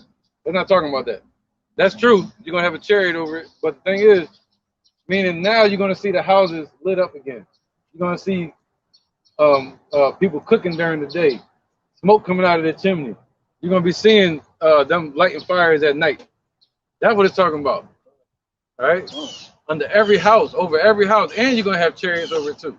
But that's not the point. Now read it again with more clarity. It says, verse 5 of Isaiah chapter 4. So you better, Rob, you better get you a man of the Lord.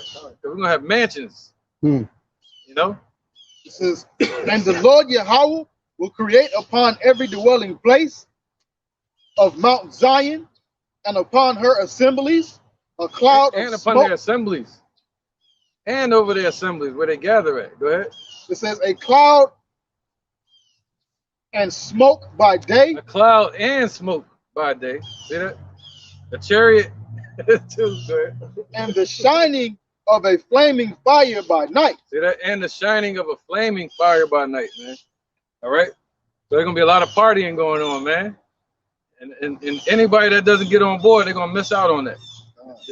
The ushering in of the kingdom. All right? Go ahead. For upon all the glory shall be a defense. See that? So upon all the glory is going to be a defense. And that goes into the chariots. All right? Verse 6. And there shall be a tabernacle for a shadow in the daytime from the heat, and for a place of refuge, and for a covert from storm and from rain. Right, so the Lord gonna have a covert for the men, them chariots, and in the kingdom we're gonna have houses. We're not gonna just be walking around the earth roaming and shit. We're gonna have homes, man. You know, big ass mansions. All right. There's one part I just missed. 6. So the last one, yeah. It says, and there shall be a tabernacle for a shadow in the daytime from the heat, and for a place of refuge. Right, and that tabernacle also represents Yahweh. It says the Lord is going to be the temple of it. You know? So we're going to be able to abide in his shadow. He's going to be our sun. You know, we're not going to have need of the sun or the moon. All right? So this is going to last forever. It's not going to be taken from us by these nations, man. And again, it says, and for a covert from storm and from rain. Right, and a covert from storm and from rain. So we're going to be protected from everything. So if you get with a man of the Lord, the woman will be protected from everything as well. All right? 1 Timothy 5 and 6.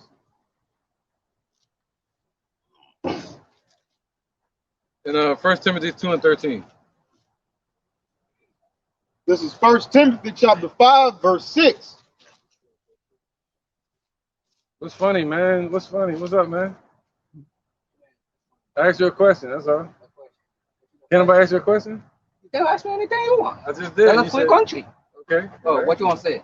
I asked you a question. Don't worry about it. It says, but she that liveth. Yeah, Jake, a question. They get tight, boy.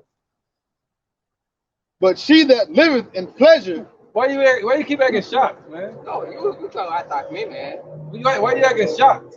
Why you attack me like that? I'm not attacking you. I asked you a question. Just cool down, okay, buddy? Don't try anybody. You ain't even do anything right here. Nothing. Shut up, man. Shut up. I understand you get totally shut up. He might be him. Yeah, he a Hamite. Shut up. Go ahead, bro. Shut up. Go ahead. 1 Timothy chapter 5. Shut up. Verse 6. Shut up. It says, but she that liveth in pleasure is dead. Why is she living? Right. So a woman that's in this world, man, that's living in pleasures, all these rappers, these women that want to be rappers like Lizzo, Cardi B, Beyonce, they're living in pleasures while or Jada Pinkett, the actors. Shit. You just thought about it too? Yeah, man. Man, they're living in pleasures. The Lord said they're dead while they live. You see that? So once you wake up to this truth, and these women begin to cover themselves, let's go to that next precept. 1 Timothy 2 and 13. This is 1 Timothy chapter 2, verse 13. Right. This is a righteous woman. You know, so you don't have no worries. Go ahead. It says, for Adam was first formed, then Eve. And Adam was not the seed, but the. Yes. I will therefore, right there.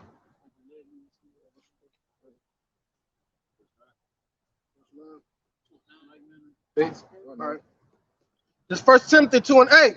I will therefore that men pray everywhere, lifting up holy hands without wrath and doubting. Right. So he ain't say the women. He said he want the men to pray everywhere, lifting up holy hands without wrath. All right. So it's not about you trying to go out and attack somebody like a Black Panther or a gangbanger. The Lord said what? You're supposed to lift up holy hands without wrath and without what? It says, and without doubting. And without doubting, man. All right. So you're supposed to don't doubt the Lord. And the Father's name is Yahweh, and his son named Yahushua. They lied and told us his name was Jesus. Right? Verse 9, in like manner also that women adorn themselves in modest apparel with shamefastness and sobriety. Right, so they're supposed to adorn themselves. All right. Adorn themselves in modest apparel, not walking around butt naked. All right. And he said what? It says, in like manner also that the women adorn themselves in modest apparel. In modest apparel. Go ahead. With shamefastness. With shamefastness. I mean, shamefastness means quick to be shamed. Like if you tell your woman she was wrong about something or doing something wicked, she'll be like, damn, you're right. Not quick to usurp authority over you or to respond in defense all the time. A woman that's shamefastness means she want to correct it, she want to do it right. All right, go ahead. It says, and but it's messed up when you see that same woman trying to shame the children. Yeah. You know, you talk to a woman and she come at you, but you see her talking to the children like, you better do what I say. But when it comes to you, a man, you tell her, hey, can you do what I say? You say, can you? Yeah. Can you do what I say? Like, no, nigga. It usually reflects in that way. So like, you know, when they don't listen to the man in the household, like the children give them a hard time. That's how it go.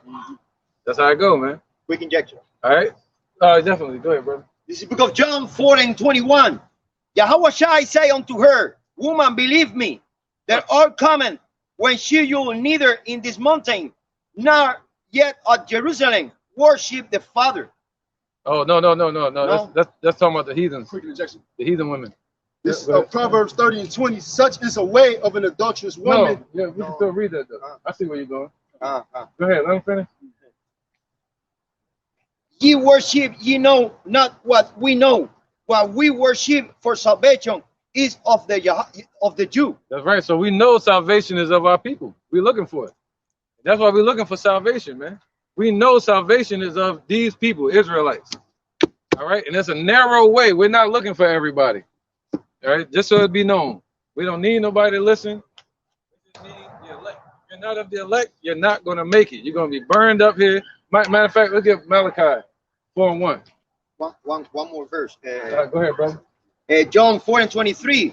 But the hour cometh, and now is when the true worshiper should worship the Father in spirit and in truth. In truth, that's right. So now is that time where the true worshipers, which is us, are truly worshiping this way the Father in spirit and in truth, man, not in lies, calling him Jesus or Jehovah, saying he was an Edomite, a Caucasian, when he wasn't. He was a black man from the tribe of Judah, and they killed him in 37 AD. And his name is Yahushua. His father's name is Yahweh. He's dark skinned with white woolly hair. That's God. That's the one that created you. All right, Caucasian, Chinese, Japanese, he created all the nations on this earth. But who do they persecute the most because of their color? Black people. So-called brown people, I should say, that look like the Lord. All right, and you don't have to be dark-skinned to be an Israelite. All right, it's not about that. Our people look like everybody, so we don't know who's who.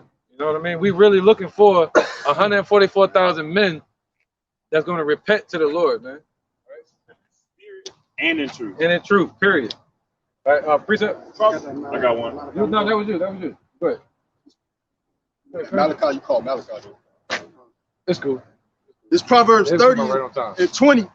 Such is the way of an adulterous woman. She eateth and wipeth her mouth and saith, I have done no wickedness. There you go.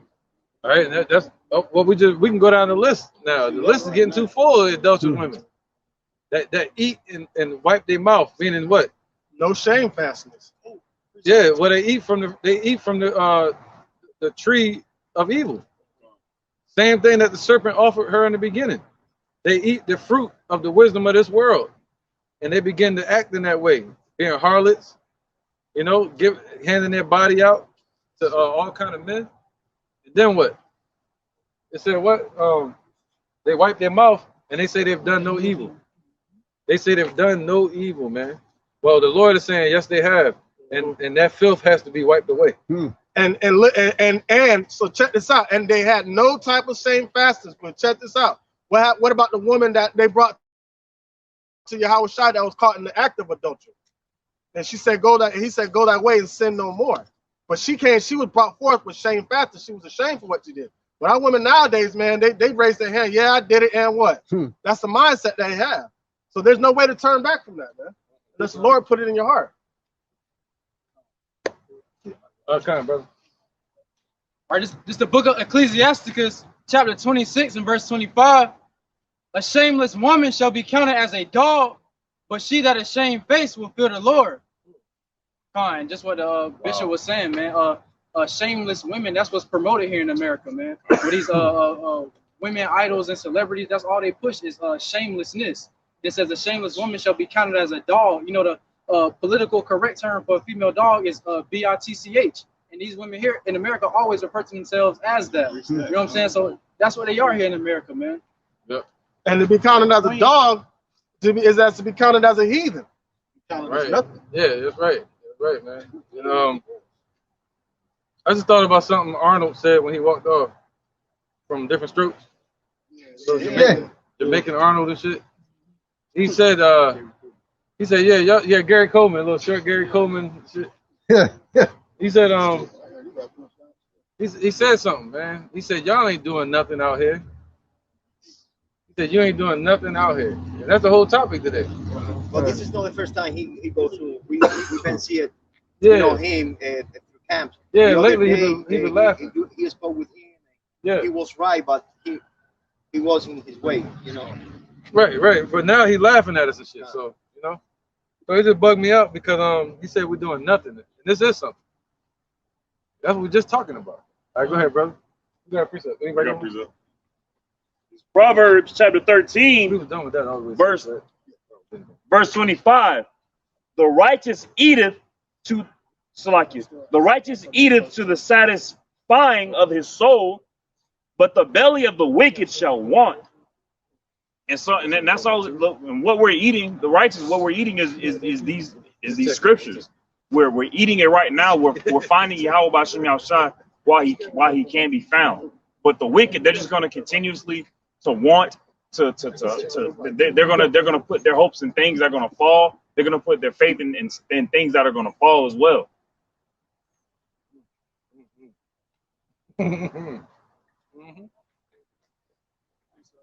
All right, let's finish this one. All right. Go ahead.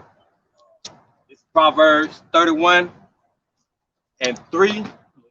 Give not thy strength unto women, nor thy ways to that which destroyeth kings. There you go. And this was taught to Lamel by his mother. That's just wild, man, to me. You know, yeah. His own mama taught him not to give his strength to women in general. You know, so we gotta stand strong, man. You should be giving all your strength to the Lord anyway. Yahweh B'Shem Yahushua. Right, man, and lead those women correctly. You know, and not sometimes it's not the woman's fault. Men give it over, they hand over their crown to that which destroyeth kings. You just destroyed yourself.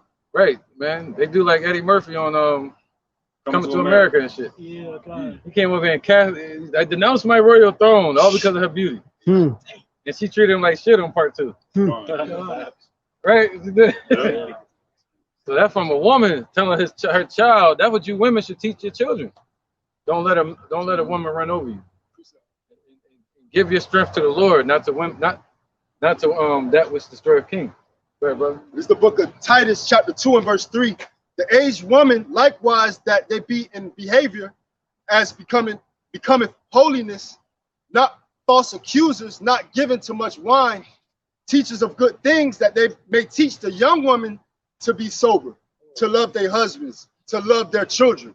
You know, and that's the order that also fell out of place because you have the women today not in their right mindset. So you have 30-year-old grandmas. Yeah. All right, teaching the younger women what not to do. All right, be into whoredom. All right, be adulterers. All right, not how to respect their men. All right, go out there and try to pick and choose. Right. Right. They say choosing. They were saying choosing. Yeah, she choosing. Yeah. Yeah, I don't want to get into bashing. You know, we're going down a different angle. Yeah, because that'd be. But there are some good, gracious women out there. And the point is what the woman was saying in the beginning. She's looking for protectors. And not like nowadays. I mean, because if you look into the inner cities, I don't want to talk about the way the world is. Women are not looking for that specifically. They're looking for that lavish lifestyle instead of that way of wisdom. You know, that light, that lamp that the Lord gives us for our walkway. Right.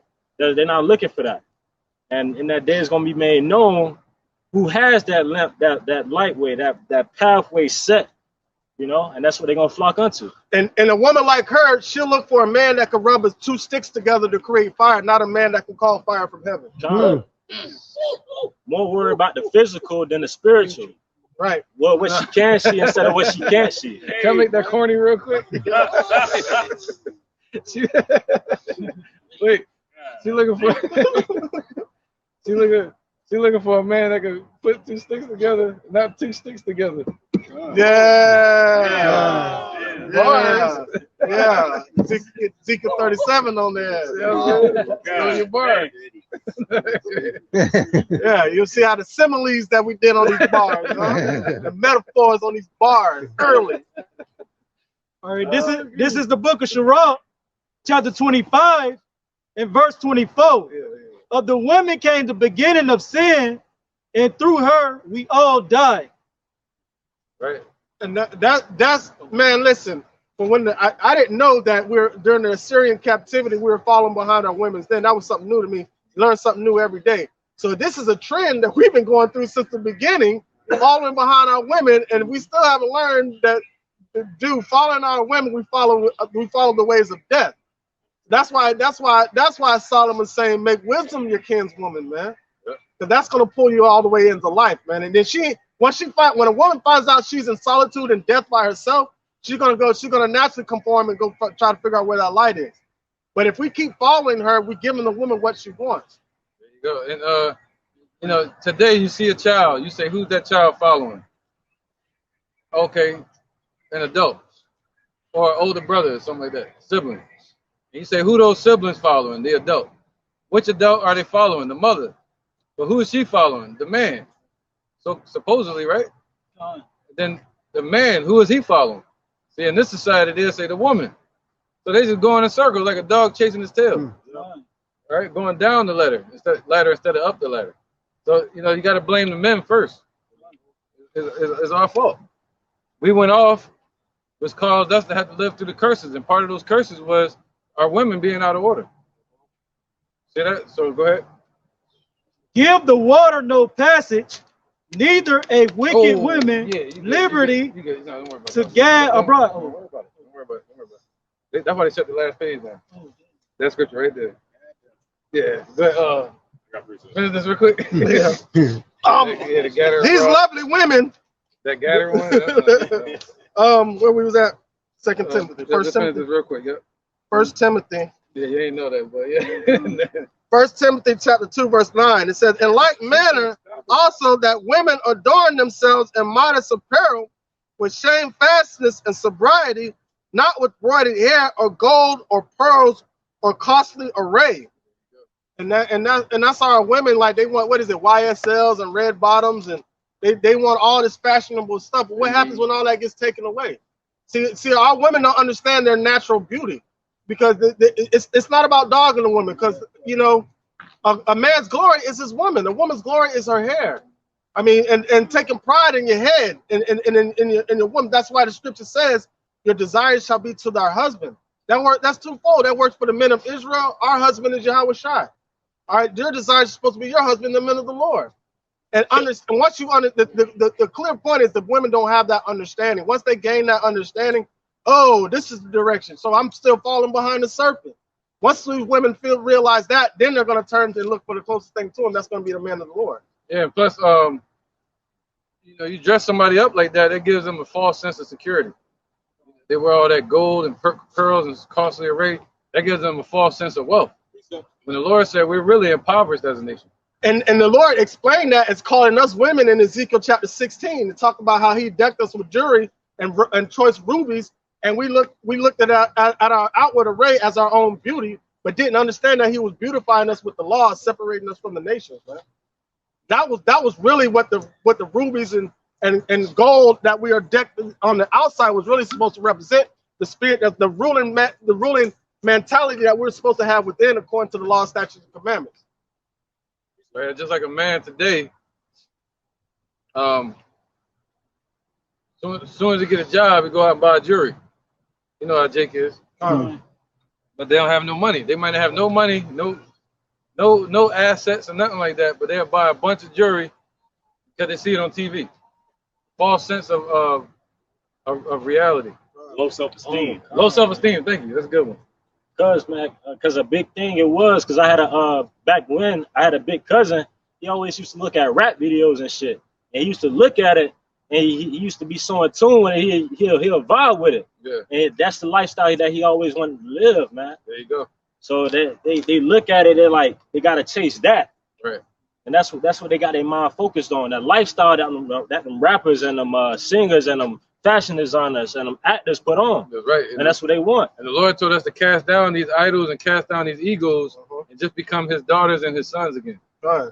And Esau understood that and seen the ways of Jake, how Jake liked to be flashy. And so Esau promoted that. Hey, let me create this lavish lifestyle. What is the first thing the slaves did when they got so-called free? They went and bought a suit to spent all their money to buy a suit and some shoes to try to make their outward appearance, their apparel, look like Esau. Not knowing that the diamonds was blood money, blood diamonds. Esau would go over there and steal a whole mountain and give you a damn nugget. The fourth of what he stole. Yeah, give you a nugget, cubic zirconia. High class cubic zirconias. Yeah. And to the point, these fools walk around with one of them diamond testers. Hey, let me test the chain, cuz. Like, come on, man. It's really that serious? Yeah. After you test it, I'm going to tell you about Russia. You can go ahead and test it, though. You can test it. But let me tell you about this collapse in the economy. Yeah, man. So who's reading? What was it on that? Sirach 34:1? Yep, Sirach 34:1. Amos 5:18. Sirach 34:1. Amos 5:18. And Galatians 6:3. Whoever get them. All right, this is the book of Sirach, chapter 34 and verse 1. Yep. The hopes of a man void of understanding are vain and false, and dreams lift up fools. There you go, man. What's the main dream that lifted up these damn fools? The American dream. It is that American dream in that pursuit of happiness have lifted up a lot of these foolish people of our nation, man.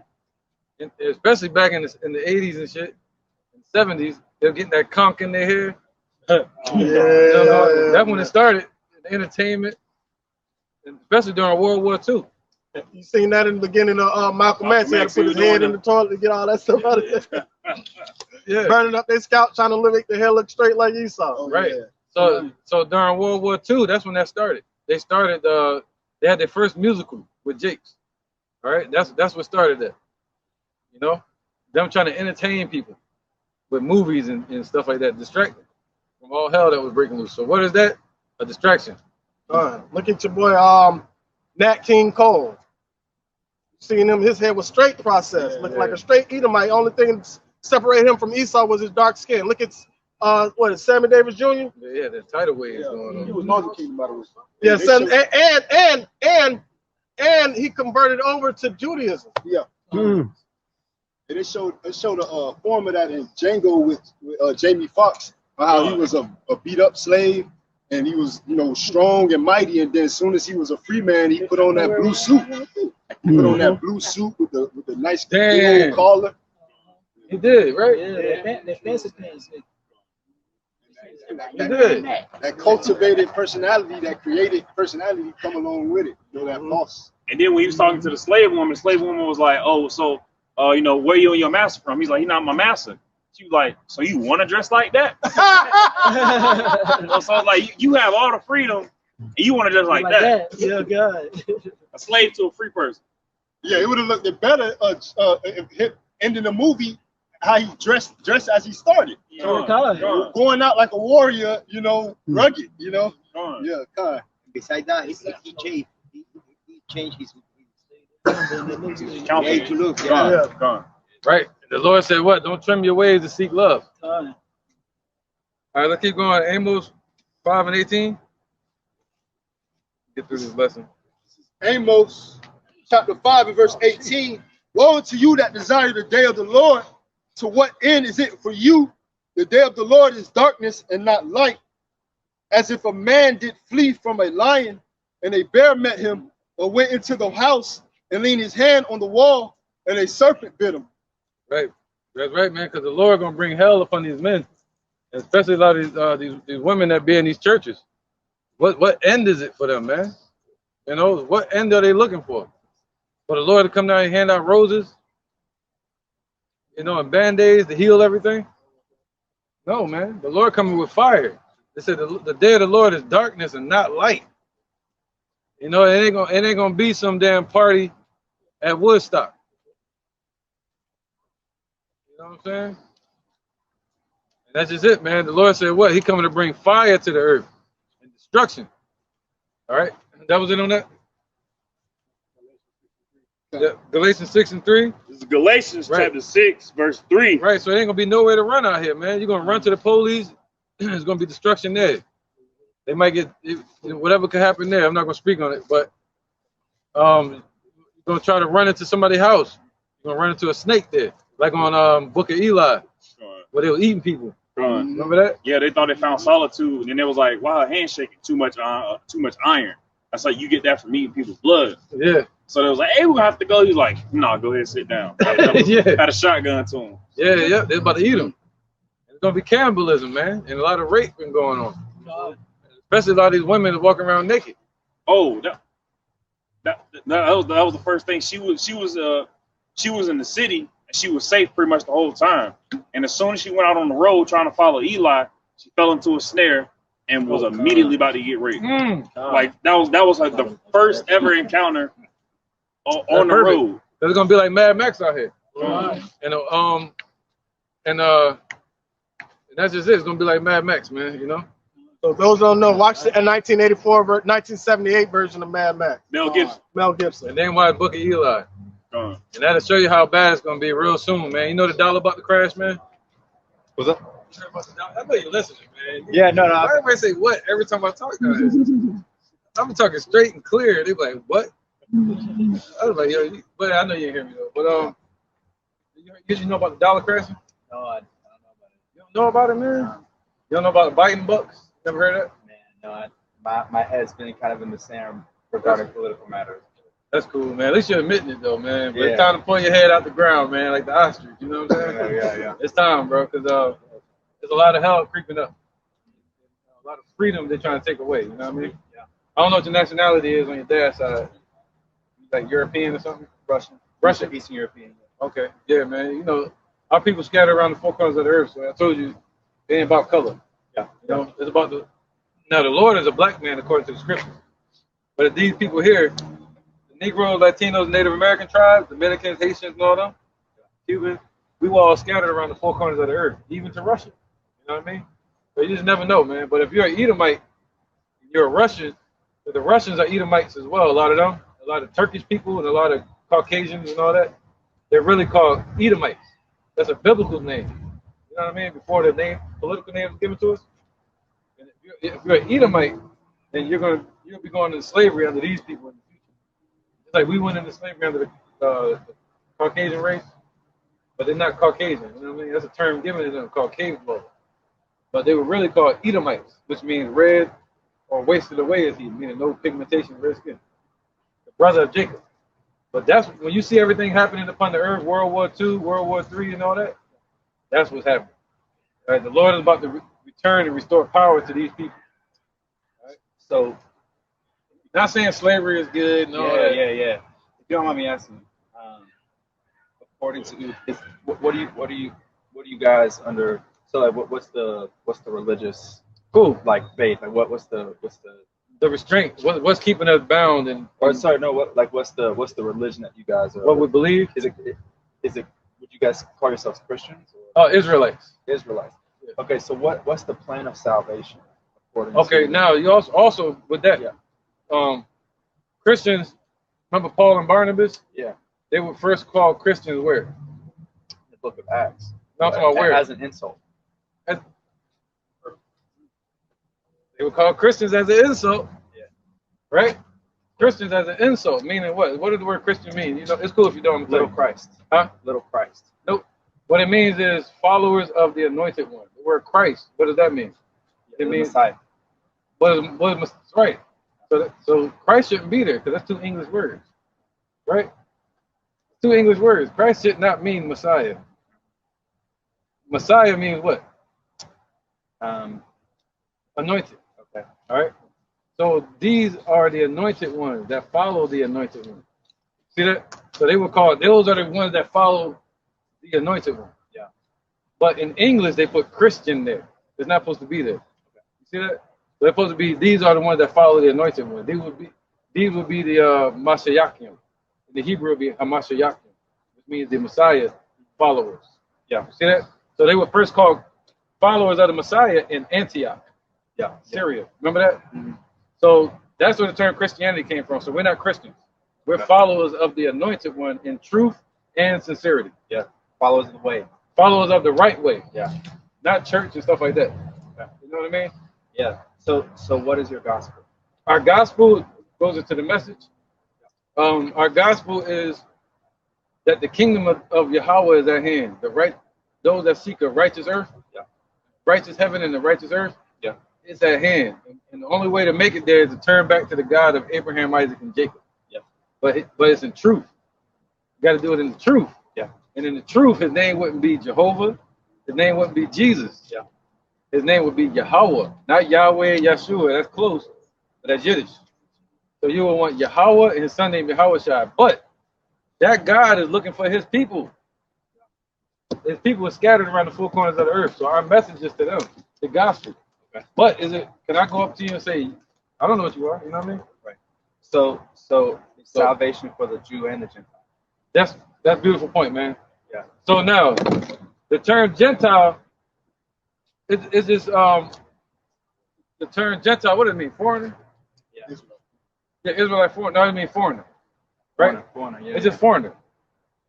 So the word Gentile means foreigner. So if an Israelite wound up just like during the time of the Greeks with the Maccabees.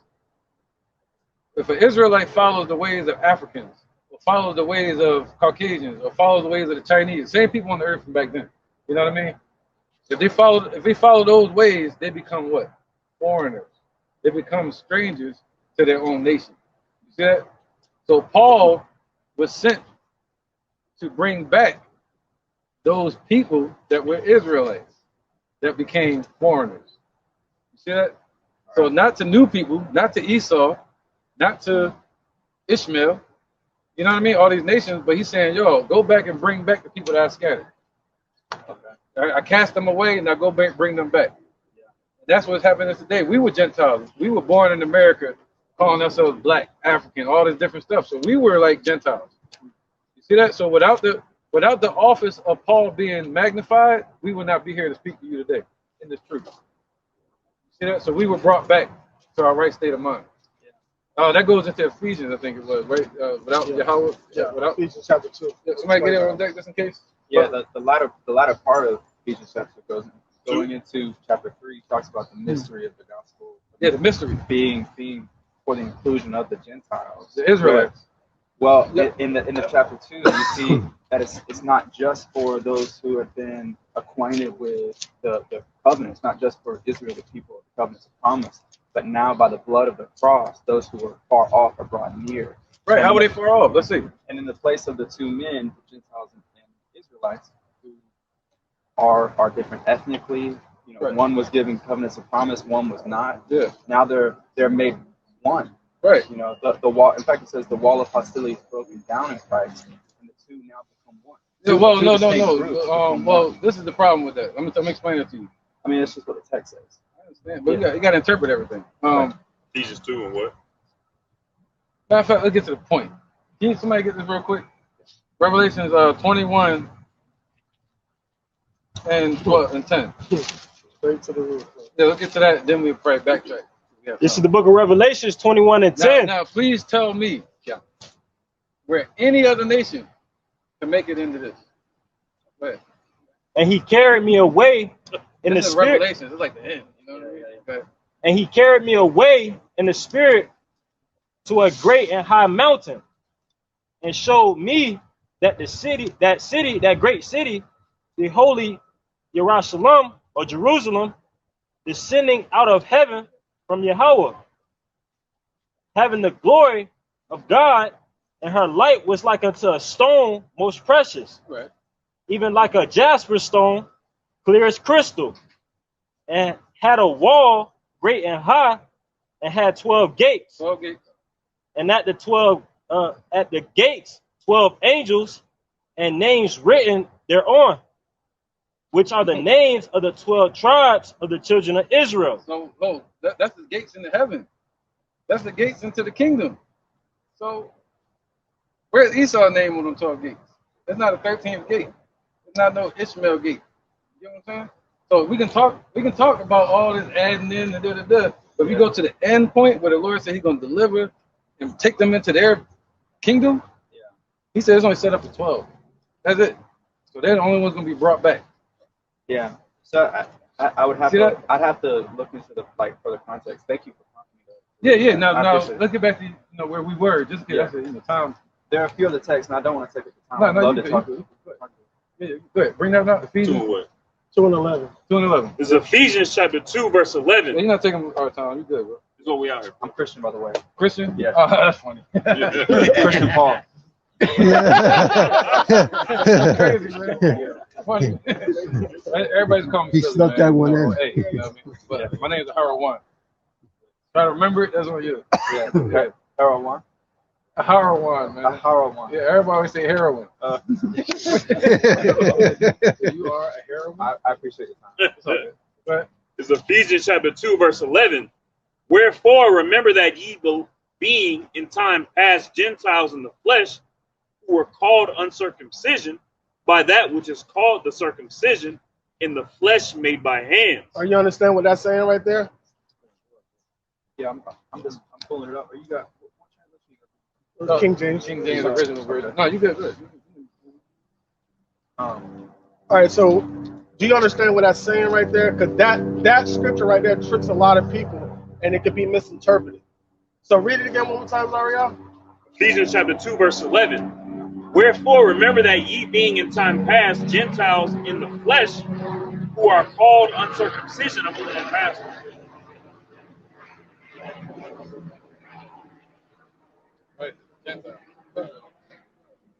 Wherefore, remember that ye being in time past Gentiles in the flesh, who were called uncircumcision by that which is called the circumcision in the flesh made by hands. All right, so now you had a dispute against the circumcision and the uncircumcision.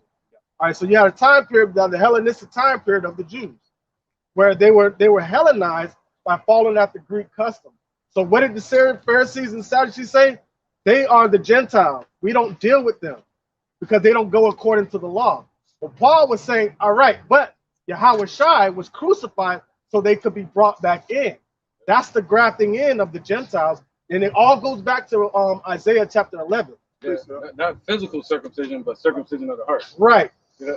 So with that being said, Paul was like, no. That's why he went to Peter when Peter was brought to Cornelius. He said, you cannot call common what I have made clean. We were made clean because we were in a Gentile state of mind, following after customs of the heathen. So he had to wait. We couldn't come back according to the law because we're teaching our kids the laws of the heathen. You know, this goes all the way back to the time of even from before then. So now Paul was like, keep going. Verse 12. So now that you have that in mind, understanding the Hellenistic time period, because a lot of times when it says Gentile, you look up that word in the Greek, it says Hellen, meaning it was a Jew, but they were practicing Greek custom. Go ahead. Ephesians chapter 11, it's like Ephesians chapter 2, verse 12, that at that time ye were without a Mashiach, being aliens from the commonwealth of Israel and strangers from the covenant of promise, having no hope, without power in the world. Without God in the world, we had no hope. That's We that, had that's no that, hope. That's that them afar off. You know? All right. Now, somebody, where is it in Romans? They were grafted out. They were thrown out because of disbelief. The grafted back in. What is it? Romans 11. 9 to 11. Romans 11. Yeah. Zechariah 2 and 10. I got it. All right. Because they were cast out because of disbelief. That part.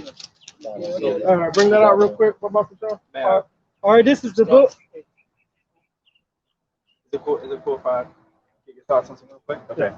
So you see, Matthew chapter 7, you mentioned this earlier, where it's talking about the narrow way. There are going to be many on that day that say, Lord, Lord. But who are those who will enter the kingdom of heaven? It's those who do the will of the Father. Right. They'll say, I did many works in your name, so on and so forth, but they're liars. Right. How do we know that? Because he declares to them, I never knew you. Never knew you. No, you won't know that because of that. You'll know it because if we say it's going to happen and it don't happen, you'll know we're not prophets. Right. Yeah. What is that? Moses sets the standard of a prophet, and is it Deuteronomy chapter 8? 18. That's right. Enter by the narrow gate, for the gate is wide. So you mentioned that earlier. Yeah. Matthew chapter 8 goes on to say, this is Jesus talking about the Gentile centurion. And he says, I haven't found a faith like this in all of Israel. But he goes on to say, truly I tell you, with no one in Israel have I found such faith. Matthew 8, verse 10. That's your answer right there, too. I tell you, many will come from east and from west to recline at table with Abraham, Isaac, and Jacob in the kingdom of heaven, while the sons of the kingdom, the people that God set his affection on, right? God set his affection on, which is the people of Israel. I didn't love you because you were great in number. So I loved you because I made a covenant with your fathers. While the sons of the kingdom will be thrown into outer darkness, in that place where there will be weeping and gnashing of teeth. So even Jesus acknowledges that Gentiles, those far off from east and west, they will come. Where was Israel scattered? Yeah, east and west. Okay, that would be the understanding. Yeah, so that's what he's saying. I got to gather. That's why he said, I have sheep that are not of this fold. But why? And it was just read the wrong way. So you said, I have not found so much faith in Israel, meaning like, I've been looking all through Israel and I found you finally. They said the same thing about Nathaniel. But wouldn't even Israelites that are scattered be sons of the kingdom as they are ethnic Israelites? First covenant. I see where you're going with it. Do you understand? Why what's your point? Yeah, so wouldn't even Israelites that are scattered ethnically be considered sons of the kingdom? No. Because God set his affections on ethnic Israel. No.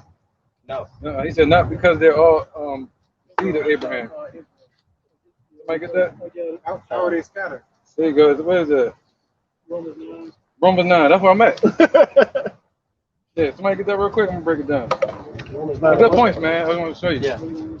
Those are helpful. I appreciate you guys. Let's start from dialogue. Let's start from the children not yet being born? No, let's start from 1. This is the book of Romans. This Paul speaking. We know that. Chapter 9. Not you, man. Paul yeah. And I'm gonna start at. What did I say? All right, this is the book of Romans, chapter 9. I'm gonna start at 1. I say the truth in the Mashiach, I like not. Right, so this is the truth. You know that. Go ahead. My conscience also bearing me witness in the Holy Ghost that I have great heaviness and continual sorrow in my heart. For I could wish that myself were accursed from a Mashiach, from my brother and my kinsmen, according to the flesh. Whoa, so his brothers and his kinsmen, according to the flesh. People of Israel. See that? Yeah, Israelites. Yeah. See that? So that's who Paul was set up for. Yeah. Who are Israelites? Who are Israelites? To whom pertain of the adoption. Oh, so what happened when you cast somebody off? You what? adopt them back. See that? The adoption belongs to Israel, not to the other nations. Right? And the glory. And the glory, which is the kingdom. We just read that in Revelation. I was talking about the gates and all that. That's the glory being glorified. And the covenants. And the covenants. Both covenants. Not the first covenant given to Moses and the covenant given from Yahushua. Is that not talking about all of the covenants of the Old Testament? No.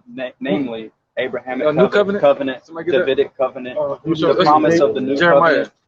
covenant. The covenants were given to the people of Israel, right? Abrahamic covenant, like your people will be more numerous than the stars. No, he's talking about these two covenants. I'm gonna show you. Okay. Somebody get that Jeremiah, I think it's 31. Yeah, Ezekiel 36. Those are the two. New covenants. Yeah, those are two covenants. But there are multiple covenants throughout the Old Testament. The Abrahamic covenant, the Davidic covenant, even the promise of the new covenant. Okay, fair enough. And those are all given to was the people Abraham, of Israel. You know what I'm saying? Yeah, they were all given to Israel. Right. All given to the people. So if you want to help me with that, I'll take that. You give it to Israel. But it's still talking about these two covenants. All right, let's read it. Whoever got it, somebody get it. Yeah, please. This is the book of Jeremiah, chapter 31, verse 31. You gotta probably know it, Behold, the days come, saith the Lord, that I will make a new covenant with the house of Israel. We didn't get that covenant. He already laid the foundation for it, but we are here fighting to get that reward, to receive it. What's that? The new covenant is a new body with the laws written in our inward part. Yeah. Not this sinful flesh that we got to wrestle against. Right. All right, go ahead. And with the house of Judah. They're going to make it with the house of Israel and the house of Judah, not with the other nations. All right, go ahead. Not according to the covenant that I made with their fathers. Not according to the same one you was just talking about. Well, partially with Moses. Go ahead. In the day that I took them by the hand to bring them out of the land of Egypt. See that covenant. He brought us out of Egypt. He made an agreement with us. Now he's going to make a new agreement with us. You see that? All right, go ahead. So that belongs to who? That's enough with it. Go ahead. Romans 9. Let's finish that off. All right, this is back at the book of Romans. So this belongs to Israel. He just said it. Right, go ahead. Chapter 9, I'm going to start at the top of 4 again. Who are Israelites?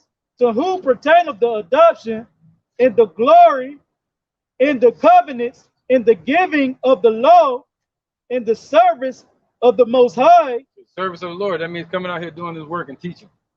He said he chose through the foolishness of preaching that we should be saved. So this is the way. You know, not the churches that are set up, no other way. You got to do it this way. That's the way out of here, doing the work. And the promises. And the promises. What's the promises? From Abraham. So the promises is what you were talking about.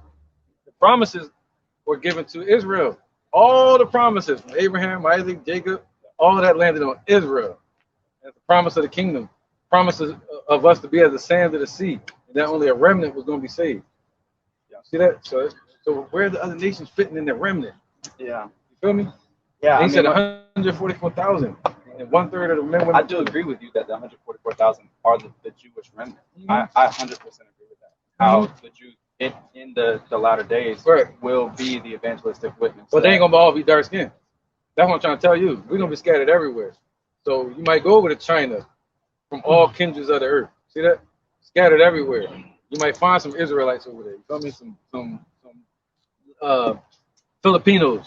A lot of Filipinos are Mexicans, are Issacharites. You know what I mean? But, Scottish. Yep. Who was reading something else? What Ephesians. We're reading Ephesians. Yep. Precept real quick. This is the book of 1 Corinthians, chapter 12, verse 2. You know that you were Gentiles carried away unto these dumb idols, even as you were led. So, y'all people was led into these, during the time of the Greeks, falling after the ways of the Greek, whatever the case may be. You see what I'm saying? They was led into these dumb idols. Right. And once you follow after the idol, you are then a Gentile. You have to come back to the scriptures and follow the laws, statutes, commandments to the best of your ability. Yep. Zechariah 2:10. This is Zechariah chapter 2, verse 10. Sing and rejoice, O daughter of Zion. Oh, so we're supposed to be singing and rejoicing, Go ahead. It says, for lo, I come, and I will dwell in the midst of thee, saith the Lord Yahweh. Right, go ahead, keep going. And many nations shall be joined to the Lord Yahweh in that day, right, and shall be my people. So my Israelites. I can prove that too if you need the nation. We can show you that. Anything you need to show you, go ahead. It says, and I will dwell in the midst of thee, and thou shalt know that the Lord Yahweh of hosts has sent me unto thee. And the Lord Yahweh shall inherit Judah his portion in the Holy Land, and shall choose Jerusalem again. So he's gonna choose us again. That's that bringing back. Yeah, that's the I totally believe that. I believe that there is a remnant, a chosen remnant of the people of Israel, the Jewish people, ethnic Jews. I totally believe that. But when I read a Galatians 3, where it says that that all are sons of God through faith in Jesus Christ. And now, those who have been baptized into Christ have put on Christ. There's neither Jew nor Greek, neither slave nor free, nor male nor female. We're all one in Christ. I don't see. That doesn't mean you're just not hearing us. Like we're telling you, it's just fair enough. I'm just saying, like straight. I'm just talking to you. We're telling you, and we try to explain it. That the word Jew is an abbreviation for the word Judah. Yeah. Right. It's just something that the Roman Empire called us at that time. They said, look at the Jews. Right. But that was just a class of one group of our people. Right. So the Lord said, what? Do you have Jews that were of the circumcision? Right. They were called Jews. Circumcision, meaning the ones that kept the law, and they was being overzealous, ready to put somebody to death for breaking the law. Yeah. They didn't believe that Paul Messiah. calls them dogs. Call them like dogs. Yeah. 3, Basically like dogs. Yeah. They didn't believe that Messiah. They didn't. Some of the Sadducees didn't believe in the spirit. You know, that reincarnation. You know, there's a lot of things they didn't believe that Yahushua came and taught them. But then you had, on the other hand, the Gentiles, which were Israelites that were, say for instance, it was an Israelite that was born in Greece, or that was born somewhere else. What's his name? Timothy? His dad was a Greek. His mother was on the truth. See what I'm saying? His dad was a Greek, meaning he was a Hellenist, meaning he was believing that Greeks' philosophies and idolatry. So he was a stranger. But his son was no longer a foreigner. He was brought back to the Commonwealth of Israel. You see what I'm saying? So those Gentile Greeks, Israelites, Romans, Israelites, Paul said, I'm a Roman, but I am of the tribe of Benjamin. See that? I'm American. I'm black. I'm African. See what I'm saying? They're still Gentiles. They're still foreigners.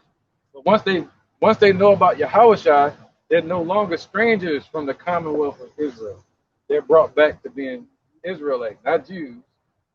Israelites, sons of God again. Nobody else can be. The Lord said He chose us above every nation. Deuteronomy 7:6. 76. Yep. So there's no way for that to happen. Because look, it says Obadiah 1:18. I have an engagement backing you on the cabinet. Yeah, go ahead, brother. This is Hebrew A and 7 all the way to 9. For if the first cabinet has been faultless, there should no place have been sought for the second. For finding fault with them, he say, behold, the days come, say the Lord, when I will make a new covenant with the house of Israel and with the house of Judah. And this is the reason why when he asked for Jeremiah 31:31, I turned to that one instead, right? Because it's basically saying the same thing. But where he said finding fault in them, he had to make a way for them to be brought back. So what is the wages of sin? Death. Somebody saw blood had to be shed. So all these, who can go in the Holy of Holies? When the high priest would go into the Holy of Holies, he would have to make one sacrifice for his own sins and a sacrifice for the sins of the people. We ain't doing nothing with all the sin that was going on in Israel. We ain't doing nothing but barbecuing. That's all we're doing is barbecuing, offering after offering after offering because of the amount of sin. So now there was going to be one atonement, one mediator, because it was what the Pharisees were failing to realize when Yahushua was talking to them. Listen, I'm the way for everybody, not just the circumcision and the uncircumcision. He's like for the uncircumcision, because even though y'all claiming the law, y'all ain't all falling at 100% because guess what? I'm that sacrifice. Yeah. You're no longer worthy to bring forth that sacrifice. He entered into the Holy of Holies to bring back the commonwealth of all Israel. Because all Israel is kind of in some way or form going off. So now he had to solidify that promise because he found fault in us. So we needed a way to be brought back. So that's why Paul would say there's neither Jew nor Greek. That's he was talking about, the ones that knew they were Jews and the ones that didn't know that chose to go. Because guess what? if they want to come back to the Commonwealth of Israel, the Pharisees and Sadducees wouldn't allow them to do that. Speak on it too. Romans 11:25. For I would not, brethren, that ye should be ignorant of this mystery, lest ye should be wise in your own conceits. If somebody don't want to get the mystery, they're wise in their own conceits. You know what I mean? That blindness in part has happened to Israel until the fullness of the Gentiles be come in. Those are the ones that were being brought back. That's right. There you go. Watch this. Watch this. Look at the point. They're going to break it down just in case. Yes. And so, because of this, because of the Gentiles coming back, and so all Israel shall be saved, as it is written, there shall come out of Zion the deliverer, and shall turn away ungodliness from Jacob. That's what it's all about. One more. For this is my covenant unto them, when I shall take away their sins. There you go. Look at that covenant again. See that? So that's unto them, unto Israel. So what sins do Esau? It was never given to them. So how can they return back to it if it was never theirs? Yeah. You feel me? So the Lord said this about Esau. Well, actually, yeah, get that real quick. Yeah. Let me get this real fast. Romans 9:27. Isaiah also crieth concerning Israel. Though the number of the children of Israel be as the sand of the sea, a remnant shall be saved, man. So it's all about that. That's all the Lord dealing with, is Israel. He like, yo, if you don't get right, I'm going to cut you off and leave you with the heathens. He ain't worrying about bringing heathens. No, he's like, yo, I'm going to cut you off.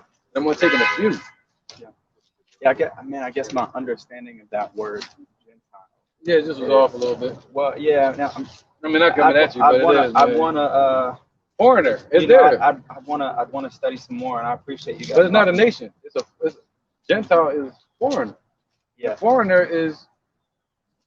You know what I mean? So you would say, Israel. So even going back to Romans 11, partial hardening has come upon Israel, an ethnic group, right? That like the nation of Israel. You would agree that that's what I agree. So that the Gentiles, those who are outside of this ethnic nation, right, of Israel, could be grafted in. Nope. That's not your understanding. So you're saying ethnic Israel is hardened so that other people that are part of ethnic Israel that are outside of ethnic Israel can be brought in. Nope. Okay. Ethnic Israel was turned inside out and scattered. You feel me? They were taken. Lord had to whitewash them, clear their brain, and sent them off to lose their damn mind in the world. See that? And now he sent prophets to wake them same people up.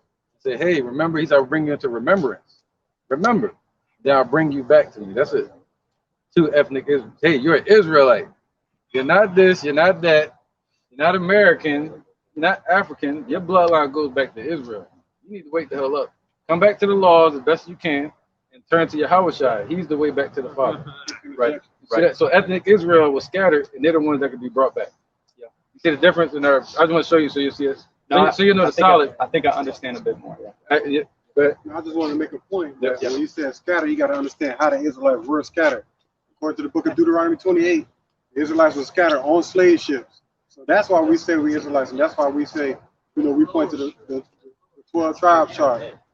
Because the Israelites were scattered across the four corners of the earth on slave ships, and that was biblical prophecy. That's why you got Israelites in China. That's why the elder brought out how the so-called Native Americans here. Some of them were sent to the Philippines, and the so-called Mexicans, they were sent to the Philippines. But those same people came here in 722 BC after their 350-year captivity under the Assyrians. Beautiful. Yeah, that was great. All right, yo, somebody get Isaiah 60:2. And this should be the answer right here, man. I know you probably got rule after this. Yeah. But this should be the end all be all. If you go home and think about it, like, damn, they done brought out all them scriptures. You guys have a card? You go on YouTube. Okay. They'll give it to you before you leave. All right. 60:2. Isaiah 60:2, and you'll see the point. And now you break it down, and when you get to 5, you can skip and go to 8. Okay. All right. This is the book of Isaiah. The doves to their windows, that's the gates again. I gotta go to the bathroom. Sorry this is the book of Isaiah 60:2. I'm coming right back. For behold, the darkness shall cover the earth, and gross darkness the people. But the Lord shall arise upon thee, and his glory shall be seen upon thee. Talking about Israel once again. But go ahead. The darkness that was put in, that's blindness was given part unto Israel. So the Jeremiah 17. No, that darkness is going to cover the whole earth. But in the kingdom, this is the kingdom. So in the kingdom, the glory is going to be on these people, on the Israelites. See that? But in the kingdom, the darkness is still going to be on these other nations. All right. So this whole scripture is talking about in the kingdom. Yep. So that's why I want to show you, like, in the kingdom. You know, that's what everybody wants. They want to be saved. Yeah. So let's talk about these nations in the kingdom. What's going to happen? You know, go ahead. Verse 3. And the Gentiles shall come to thy light. Whoa, so now it's talking about the heathen Gentiles, nations, right? You know, the other nations, Gentiles. That's what we were trying to explain earlier. He said they're going to come to the Israelites for the message, for the laws, for the light. That's when they're going to get it. Go ahead. And kings to the brightness of thy rising. See, and kings, you know, Putin, all these different people, they're going to show up into the land of Israel and say, yo, we want to get some wisdom from y'all, keep the laws, whatever we can do. Just don't get us killed by the Lord anymore. Go ahead. Lift up thine eyes round about and see all they gather themselves together. Right, we're going to look around all the nations. Go ahead. They come to thee, thy sons shall come from far, and thy daughters shall be nurtured at thy side. Yep. Go ahead. Verse 5, then thou shalt see and flow together, and thine heart shall fear and be enlarged. Right, so you're going to see all that. You know, in the kingdom, if you're an Israelite, you're going to be looking at all these nations, bring all these ships, and kings, and all these different people over, and our children going to be leading them, all this different stuff, like running things, and we're going to get, like, what am I supposed to do with all this? It's going to be like somebody bringing it to the shores of America, but to a person. You know what I mean? All the gold, all the riches, but it's going to be like the one individual. Like, that's why I say the heart will be enlarged. Whoa. Right, go ahead. Because the abundance of the sea shall be converted unto thee. See, the abundance of the sea, everything travels through the sea, you know, through the ships. Go ahead. But it's going to be brought to one individual. Go ahead. The forces of the Gentiles shall come unto thee. The forces of the Gentiles, meaning the riches and the wealth of these nations, are going to come unto us. Go ahead. You want to skip down to verse 8. Yeah, who are these that fly as a cloud and as the doves to their windows? Right, the cloud represents the chariots. You know, cloud by day, fire by night. They're going to the elect are going to be taken up into those chariots, and they're going to be flying into their windows. The windows, what? The gates again. 12 tribes of Israel, the 12 gates. Go ahead. Verse 9. Surely the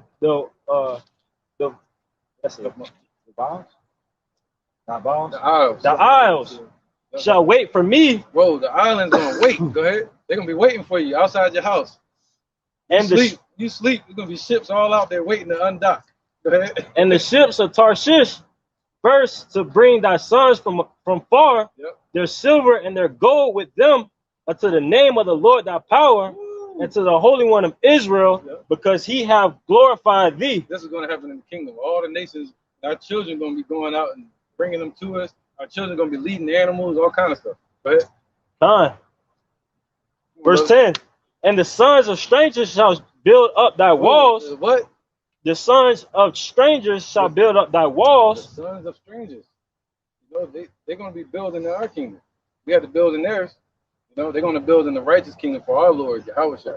Right, go ahead. And their kings shall minister unto thee. Right. Their king is going to serve us. Go ahead. For in my wrath I smote thee. So in his wrath he smote us. That's why we went off. See that? In his wrath he was angry with us, so he turned us away and scattered us. Go ahead. But in his favor have he had mercy on thee. See that? So in his favor he's going to have mercy on who? Israel. He said what? Isaiah 14:1. Go ahead. Verse 11, therefore thy gate shall be open continually. We ain't gonna have to close them. We gotta keep moving. We ain't gonna have no danger. No, he said when we're in power, the world shall study war no more. You cut on TV now, they find out different ways to kill each other, man. That's it. So we're not in power. You got people over in the land of Israel. They're not the real Jews. He said when we get there, the Israelites in their land, the world shall study war no more. All right? Go ahead. Isaiah 14, quick as you can. Isaiah chapter 14, verse 1. For the Lord will have mercy on Jacob. Oh, the Lord gonna have mercy on Jacob. Go ahead. And will yet choose Israel. Is that he gonna do what? and will yet choose Israel and set them in their own land. See that? He's gonna set us in our own land. He's gonna choose us and set us in our own land. And do what? Go ahead. And the strangers shall be joined with them. The strangers right here is talking about who? Israelites. They're going to join together, as I tried to explain earlier, the Gentiles. Go ahead. And they shall cleave to the house of Jacob. They're going to cleave together. That goes in Ezekiel 37. Bone, dry bones, cleaving unto each other. All right, go ahead. Verse 2. And the people shall take them and bring them to their place. So we're going to take them, meaning these nations. The people, meaning Israelites, are going to take all these nations and bring them to their places where they need to be. Go ahead. That's why he said the children going to be coming back from taking them to where they need to be. In the house of Israel shall possess them in the land of the Lord. It's like you own your shirt or your clothing. We're going to own them. For servants and handmaids, and they shall take them captives, whose captives they were. Right, we was in captivity over here, in slavery. Right. Go ahead. But they're going to take them captives whose captives we were. But they ain't going to be saved from that. Go ahead. And they shall rule over their oppressors. So we're going to rule over the oppressing nation, man. So they can't be saved from that. Go ahead, real quick. Let's try to move these fast and we get back to the point. All right, this is the book of Revelations, chapter 13 and 9. Yep. If any man have an ear, let him hear. He that leadeth into captivity shall go into captivity. He that killeth with the sword must be killed with the sword. Here's the patience and the faith of the saints. Right, this is their faith and our patience. That's why we're doing this. We having patience and faith that the Lord is going to return the repayment for what these nations did to us. To them, it ain't nothing, but to us, it's everything. We wake up having haunts of slavery. You know what I'm saying? We kind of still hear the chains. We kind of still hear the whips and screams. You know what I'm saying? We can see it. It resonates off of each other. Go ahead. Right. No, it's you. My bad. Go ahead, real quick. All right. This is Isaiah chapter 63, verse 17. O Lord, why hast thou made us to err from thy ways and hardened our hearts from thy fear? Return for thy servant's sake the tribes of thine inheritance. The people of thy holiness have possessed it but a little while, and our adversaries have trodden it down thy sanctuary. We are thine, thou never bearest rule over them. They were not called by thy name. So he's talking about the other nations were never called. He never brought the other nations out there. It's always about the children of Israel. And to this day, from the time of Genesis, he's still trying to bring them back nigh to us. And we were separated because of sin. And that's just it. He has to complete a promise that he made to Abraham before he can accept any other nation. But after our kingdom is built up, these other nations are going to get some form of living, except for Edom. Edom's going to be destroyed. We'll keep going with these precepts. That'll be quick. The book of Joel, chapter 2 and verse 7. And he got one, and that should be it for him. He probably got one more question. It's the book of Joel, chapter 2 and verse 27. And ye shall know that I am in the midst of Israel, and that I am the Lord your God, and none else. And my people shall never be ashamed. So basically, that's really going in. Read it again, Bubba. Joel 2 and chapter 27. And ye shall know that I am in the midst of Israel, and that I am the Lord your God, and none else. And my people shall never be ashamed. So that's the Lord God, your God, and no one else. My people shall never be ashamed. See, that's the shameful spewing that these other nations are trying to spew out. They're trying to bring everybody in. And this goes all the way back to Psalms 83. They're trying to bring everybody in so Israel be cast out, trodden down, and never be existence on this earth. They're trying to erase the name of Israel. That's why they want to bring in the Gentiles. But the Lord has a different he has a different motive behind it. He's bringing his people back. So somebody want to get on? You said there was another precept over here? Just a little bit more than that. Just talking about that point. All right, go ahead. Isaiah 60 and 11. Oh, yeah, one. You got to bring this up. This one be a little long. This is explaining it's like in the kingdom, all the nations are going to be bringing stuff to it. Right. You know? All right, this is the book of 2nd Ezra, chapter 4, and verse 36. Thou shalt find that Israel by name hath kept thy precept, but not the heathen. All right, so you shall find by Israel by name have kept thy precepts, not the heathen. He never gave his word. The only covenant that he made with the whole earth was the rainbow with Noah, that he wouldn't destroy the earth with water anymore. This time it's going to be with fire. But it's the judgment to all the other nations, and 2/3 of Israel are going to hit this next upcoming judgment with these nuclear missiles. But it's only salvation. That's why he said, he told a woman at the well, he worshiped, he was talking to the Samaritan woman. Because at that time, you had Ephraim that dwelled in that land. They started going off with the idols of Samaria. All right, so now with the Assyrians. So now she was talking about, oh, our father Jacob. She tried to graft herself in right there. See how she tried to do that? But no, he said, you worship you know not what. For we know what we worship, for salvation is of the Jews. That came out of the Messiah's mouth. He said, and now is when the true worshiper shall worship the Father in sincerity and in truth, because the Father seeketh such a worship. It's all about the truth. You know, it's all about, can he graft other nations in if he wanted to? Yeah, he could, because he's the Most High. He can do anything he wants to. But is that how he set up his covenant? No, it's not. He established his covenant with Abraham, Isaac, and Jacob. It goes back to the children of the promise. And he has to complete that promise. Jeremiah chapter 31, verse 36, verse 35. Thus saith the Lord, which giveth the sun for a light by day, and the ordinance of the moon and of the stars for a light by night, which divideth the sea when the waves thereof roar. The Lord of the host is his name. All right, so this is going out to the Negroes, Latinos, and Native Americans that were scattered throughout the four corners of the earth, that were taught to believe in these other nations, idols, and gods, but we have the true God, and they wanted to erase that from our memory. Because anytime we start praying to the true God, that's when he comes down and brings salvation and destroys these other nations in their setup. Say again? We're praying to the true God, Yahweh, and his son, Yahweh Shai. Yeah, that's me. I'm with them. Are you with them? Yeah. Okay, all right. Where are you from? What's your nationality? I'm Italian, Irish, I'm a German. What's Jew. your dad? German Jew. He's from Trieste. So those are the fake Jews. Those are the Khazars, which descended from the Ottoman Turks. So I'm a fake one. Fake one? Yeah. Ish. Fake-ish. Yeah. Okay. Trieste. My father's from northern Italy. My last name is Reichstader. Yeah, you know the northern Italy. You know the separation between northern Italy and southern Italy. I do. All right, with the Sicilians. Why were they separated from the Sicilians? Because the families disagree. The families. Why did the families disagree? They disagree because northern Italy was still had that European bloodline and European descent, and southern Italy was taken over by the Moorish kingdom. So they had what they call Negro blood in them. That's why they separated the southern. Right, the southern Italy. Yeah, northern Italy, they speak a different language than the southern Italy. They speak Sicilian, and northern Italy speak a more Germanic version of Italian. So which one am I? Not with you guys. Someone else. I'm with someone else. I'm just like burning up. I don't know what you are. It's up to the Lord to determine that. This is the book of Revelation, chapter 2 and verse 9. I know thy works in tribulation and poverty, but thou art rich. And I know the blasphemy, of them which say they are Jews and are not, but are the synagogue of Satan. So we already know the people over there in the land today that call themselves Jews. That's why they call themselves Jewish. And according to the Jewish Encyclopedia, they're Jews by conversion, not by bloodline. And there's no way to be converted into the promise, because it all goes according to the bloodline of Abraham, Isaac, and Jacob. All right, keep going with that. I had a black dad. Is that okay? All right, keep going with that. He's just being a heel. Go ahead. This is Jeremiah chapter 31. I'm going to start back at verse 35. Thus saith the Lord, which giveth the sun for a light by day, and the ordinances of the moon and of the stars for a light by night, which divideth the sea when the waves thereof roar. The Lord of hosts is his name. All right, so you got the mighty creator of all things, right? Who created all humanity, right?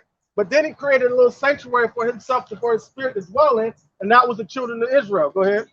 And if those ordinances depart from before me, saith the Lord, then the seed of Israel also shall cease from being a nation before me forever. All right, so now he made Israel the lot of his inheritance. So his spirit was always going to dwell with Israel. So why would he let Israel be discontinued off this earth? He would not. He will preserve Israel, all right? And he did erase our minds to where we were taken away from our commonwealth, but we were brought back because of the promise of Yahweh Bashim Yahushua. It's okay, Elder. Go ahead. All right. Go ahead. Some more precepts. Go ahead. This is Amos chapter 3, verse 2. It says, you only have I known of all the families of the earth. Therefore, I will punish you for your iniquity, All right, go ahead, Slaki. I'm saying, and that's just the Lord talking to who? The children of Israel. He's talking to the nation of Israel. He's only known the children of Israel out of all the families of all the nations on this earth. He's only known Israel. Right. He's not with these other nations. That's why they're going to be a possession for the 12 tribes of Israel, the children of Israel. Right now that these nations are under the possession of Esau. So these other nations are going to be happy to be a possession. The only one that's really not going to be happy is Edom. Exactly. But all the rest of these nations, they're going to love to see a righteous earth and a righteous heaven, man. They're going to love to see heaven on earth. But Esau ain't going to love it because he's set up to be wicked. And also finishing the verse, that's why people got punished for their iniquities. That's why we're in the situation that we're in right now. That's why you see Jake in a downtrodden condition and position. Motherfucking trash, man. We got 7%. Oh, we had 2 hours though. Let's get one more scripture. Let's get what we doing? One more. We about to wrap it up. Yeah, we got Isaiah 30. Did we read Isaiah 32 yet? No. Let's read that. Let's get them real quick. 32. Let's get them real quick. I got you. I ain't got no battery. The book of Isaiah, back to the lesson. It's the book of Isaiah, chapter 13 and verse 12. I will make a man. Start from 11. This is the book of Isaiah, chapter 13 and verse 11. And I will punish the world for their evil and the wicked for their iniquity. And I will cause the arrogancy of the proud to cease. There you go. Go ahead. And will lay low the haughtiness of the terrible. Right. So the Lord going to lay low the haughtiness of these Edomites and their rulership and the terrible of our people. So within that pressure is going to come from above and press down below. And that's where a lot of Jakes and these women are. All right. And that pressure is going to bust pipes. You know, and you don't want to be on the only thing that can sustain that pressure is going to be the Spirit of the Lord, the pillars. Go ahead. Verse 12. I will make a man more precious than fine gold. Right. Just like gold is hard to find, it's going to be hard to find the men of the Lord in that day. Go ahead. There ain't going to be no internet. Even a man's in the golden wedge of Ophir. Right. You got vocab trying to find this and shit. You know how to take your picture and map it out on Google now and see where you at. The women ain't going to be able to do that. You know, in that day, ain't gonna be no internet. They're gonna run around the street saying, where they at? Where those men at? All right, that was it? That was it. All right. So they're gonna be as precious as fine gold, man. And as a rock in the weary land. It's gonna be that weary land. All right, just like Yahweh shall be in here. Isaiah 32 and 1. The book of Isaiah, chapter 32 and verse 1. Behold, a king shall reign in righteousness. Right, that king is talking about Yahweh Shai. He's going to reign, whether they like it or not. He's going to reign in righteousness, man. Go ahead. And princes shall rule in judgment. Right, and his princes, his men, are going to rule in judgment, whether they like it or not. All right, and whether these women like it or not. Go ahead. And a man shall be as a hiding place from the wind. Right, the men of Israel, the princes, they're going to be as a hiding place from the winds, from the destruction. They're not going to be the hiding place. They're going to be as a hiding place. All right. So they're gonna be like have that protection from Yahweh, all right? From the winds, meaning the destruction. So by you being with a man of the Lord, you're gonna be covered in that day from the Lord's judgment. Yahweh Ratazah. Go ahead. And the cover from the tempest as rivers of water in a dry place. Right, as rivers of water in a dry ass place, having all the answers. There's gonna be a cry for wine in the streets. Ain't gonna be no answers. People gonna be bugging out. But the only one that's going to be only one that's going to have that stable and still water is going to be the men of the Lord. All right?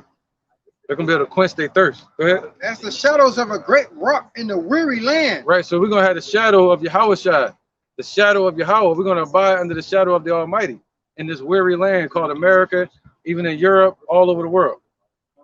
Verse 3. If you're thinking something, yeah. Verse 3. And the eyes of them that see shall not be dim, and the ears of them that hear shall hearken. All right, yep. Let's get Isaiah 32 and 9. Right, man. Oh yeah, you might go ahead. Verse 9. Rise up, ye women that are at ease. Oh, so these women need to rise up that are at ease in this society. They're comfortable here. This place is about to be destroyed, man. This is it. Our Father coming back to get us. His name Yahweh, and his son named Yahweh Shai. All right, go ahead. Hear my voice, ye careless daughters. Right. Give ear to my speech. Yeah, you need to listen. Give ear to his speech. Give ear to his men. You can catch it. Harry, Scooby, Shaggy. Raggy? Raggy. That's cool. Yeah. Old Shaggy and Scooby Doo right there. Verse Okay, 10. 5 minutes. Go ahead. 5%. Many days and years shall you be troubled, you careless women. Right. So many days and years shall you be troubled. All right. It's gonna be a lot of trouble, man. That's it. Our people are already in trouble.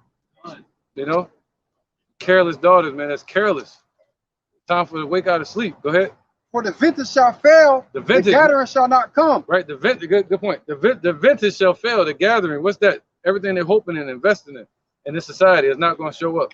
Their future that they're dreaming for, their American dream, is not going to happen.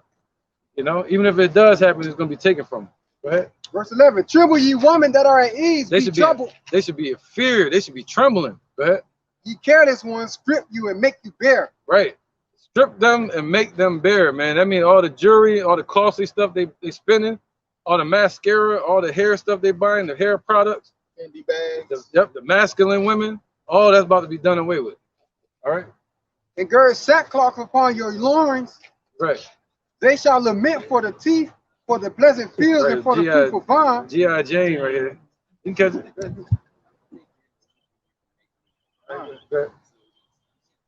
That was it? Oh, that was it. All right, so let's keep going. A couple more. I got a precept. Amos 5 and 18. The book of Amos, chapter 5.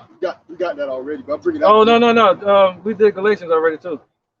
John 4. Go ahead and bring your precept up. This is the book of 2nd Ezra, chapter 16. I might not be able to do 2nd Ezra. In verse 33. The virgin shall mourn, having no bridegroom. Come on, he did it. You went straight to it. The water. The woman shall mourn, having no husbands. Right, the women are going to mourn, having no bridegrooms. All these gangbangers and thugs out here, rappers, that went down there and trusted Egypt, and you know what? What can I say now? Did the they did that. The oath. Yeah, they took the oath. They took the oath. Their daughters shall mourn, having no helpers. In the war shall their bridegrooms be destroyed, and their husbands shall perish of famine. There you go, man. All right, that's it. They're gonna perish of the famine, or they're gonna die out in the war, or the race riots, or anything, man. Or the martial law, or just being out in the streets, you know, or get shot down by a cop, or they woman, you know. So that's just it, man. He said, and they're gonna mourn having no bridegrooms, man. So the Lord gonna leave them desolate. A lot of these women that trusted in this society that's been praising these wicked men. All right. So the Lord gonna take that from them. Thank you, man. I was just John 4 and 34, and then any other precept we might have time for. John 4 and 34, 3 seconds. St. John? Yeah, John 4 and 34. This is St. John chapter 4, verse 34. Yeah, all the way to 35, man. It says, Yahushua said unto them, my meat is to do the will of him that sent me, and to finish his work. Say not to ye, say not to ye. Say not ye. Say not ye, Shalaki. Say not ye. There are yet 4 months. Right, don't push it off saying it ain't gonna happen. Go ahead. And then come up harvest. Right. Behold, I say unto you, lift up your eyes and look on the fields, for they are white, are ready to harvest. Right, they're white and ready to harvest, man. The elect are ready.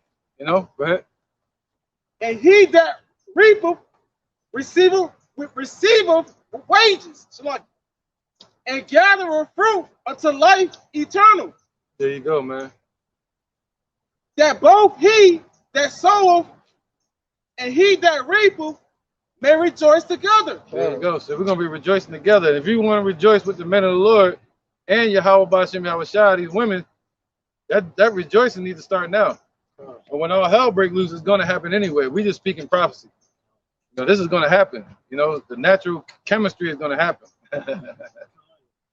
the love connection is gonna happen, and that love connection is gonna happen through fear. The Lord gonna put fear on these women, and they're gonna be forced into it to the men. You know, forced to righteousness. Yeah, they're gonna be forced to righteousness, man. All right. So any more on that? That was it. Any more precepts? That's it, man. All right. So hey, the men, yo, being this truth, don't be doubtful. Don't shame yourself or your woman. for your job or anything, man. Hold your head up high, rejoice, and know that you the dime piece. You know? They can choose these other nations. Let them have them. And our women talking about what they say, the passport. Oh, yeah, they talking trash stuff. Yeah, they talking about getting other men and all that. Yeah, they mad at Jake, Judah in particular, because he getting passports and sliding, going to get actual feminine women that want to be in order, and they on TikTok and whatever gram and Facebook, whatever, mad, basically talking trash and insulting men for wanting a woman in her natural state, which is feminine, fit, fertile, and pleasant to be around. Fine. Fine. Yeah. He probably throw extra one in there. He probably throw extra F in there. I don't know. Yeah. Pretty hot and tempting. All right, I'm gonna end there. All right. We're gonna end it there, man, and give praise to the Most High, all right, the right way. We're gonna say, call, Alayim, La, Yahweh, Ba'ashem, Yahweh Shai, Ba'ashem, Ha, Rakah, Kodash, Ma. All right, double honor to the elder apostles of GMS and the elders, and shalom to you, Akim and Akwatim, which means sisters that believe in sincerity and truth around the four corners of the earth. And shouts out to y'all, man, and curses to the wicked and the 2/3 of our people that don't want to get right, and to the wicked women of our nation. Shalom. Shalom.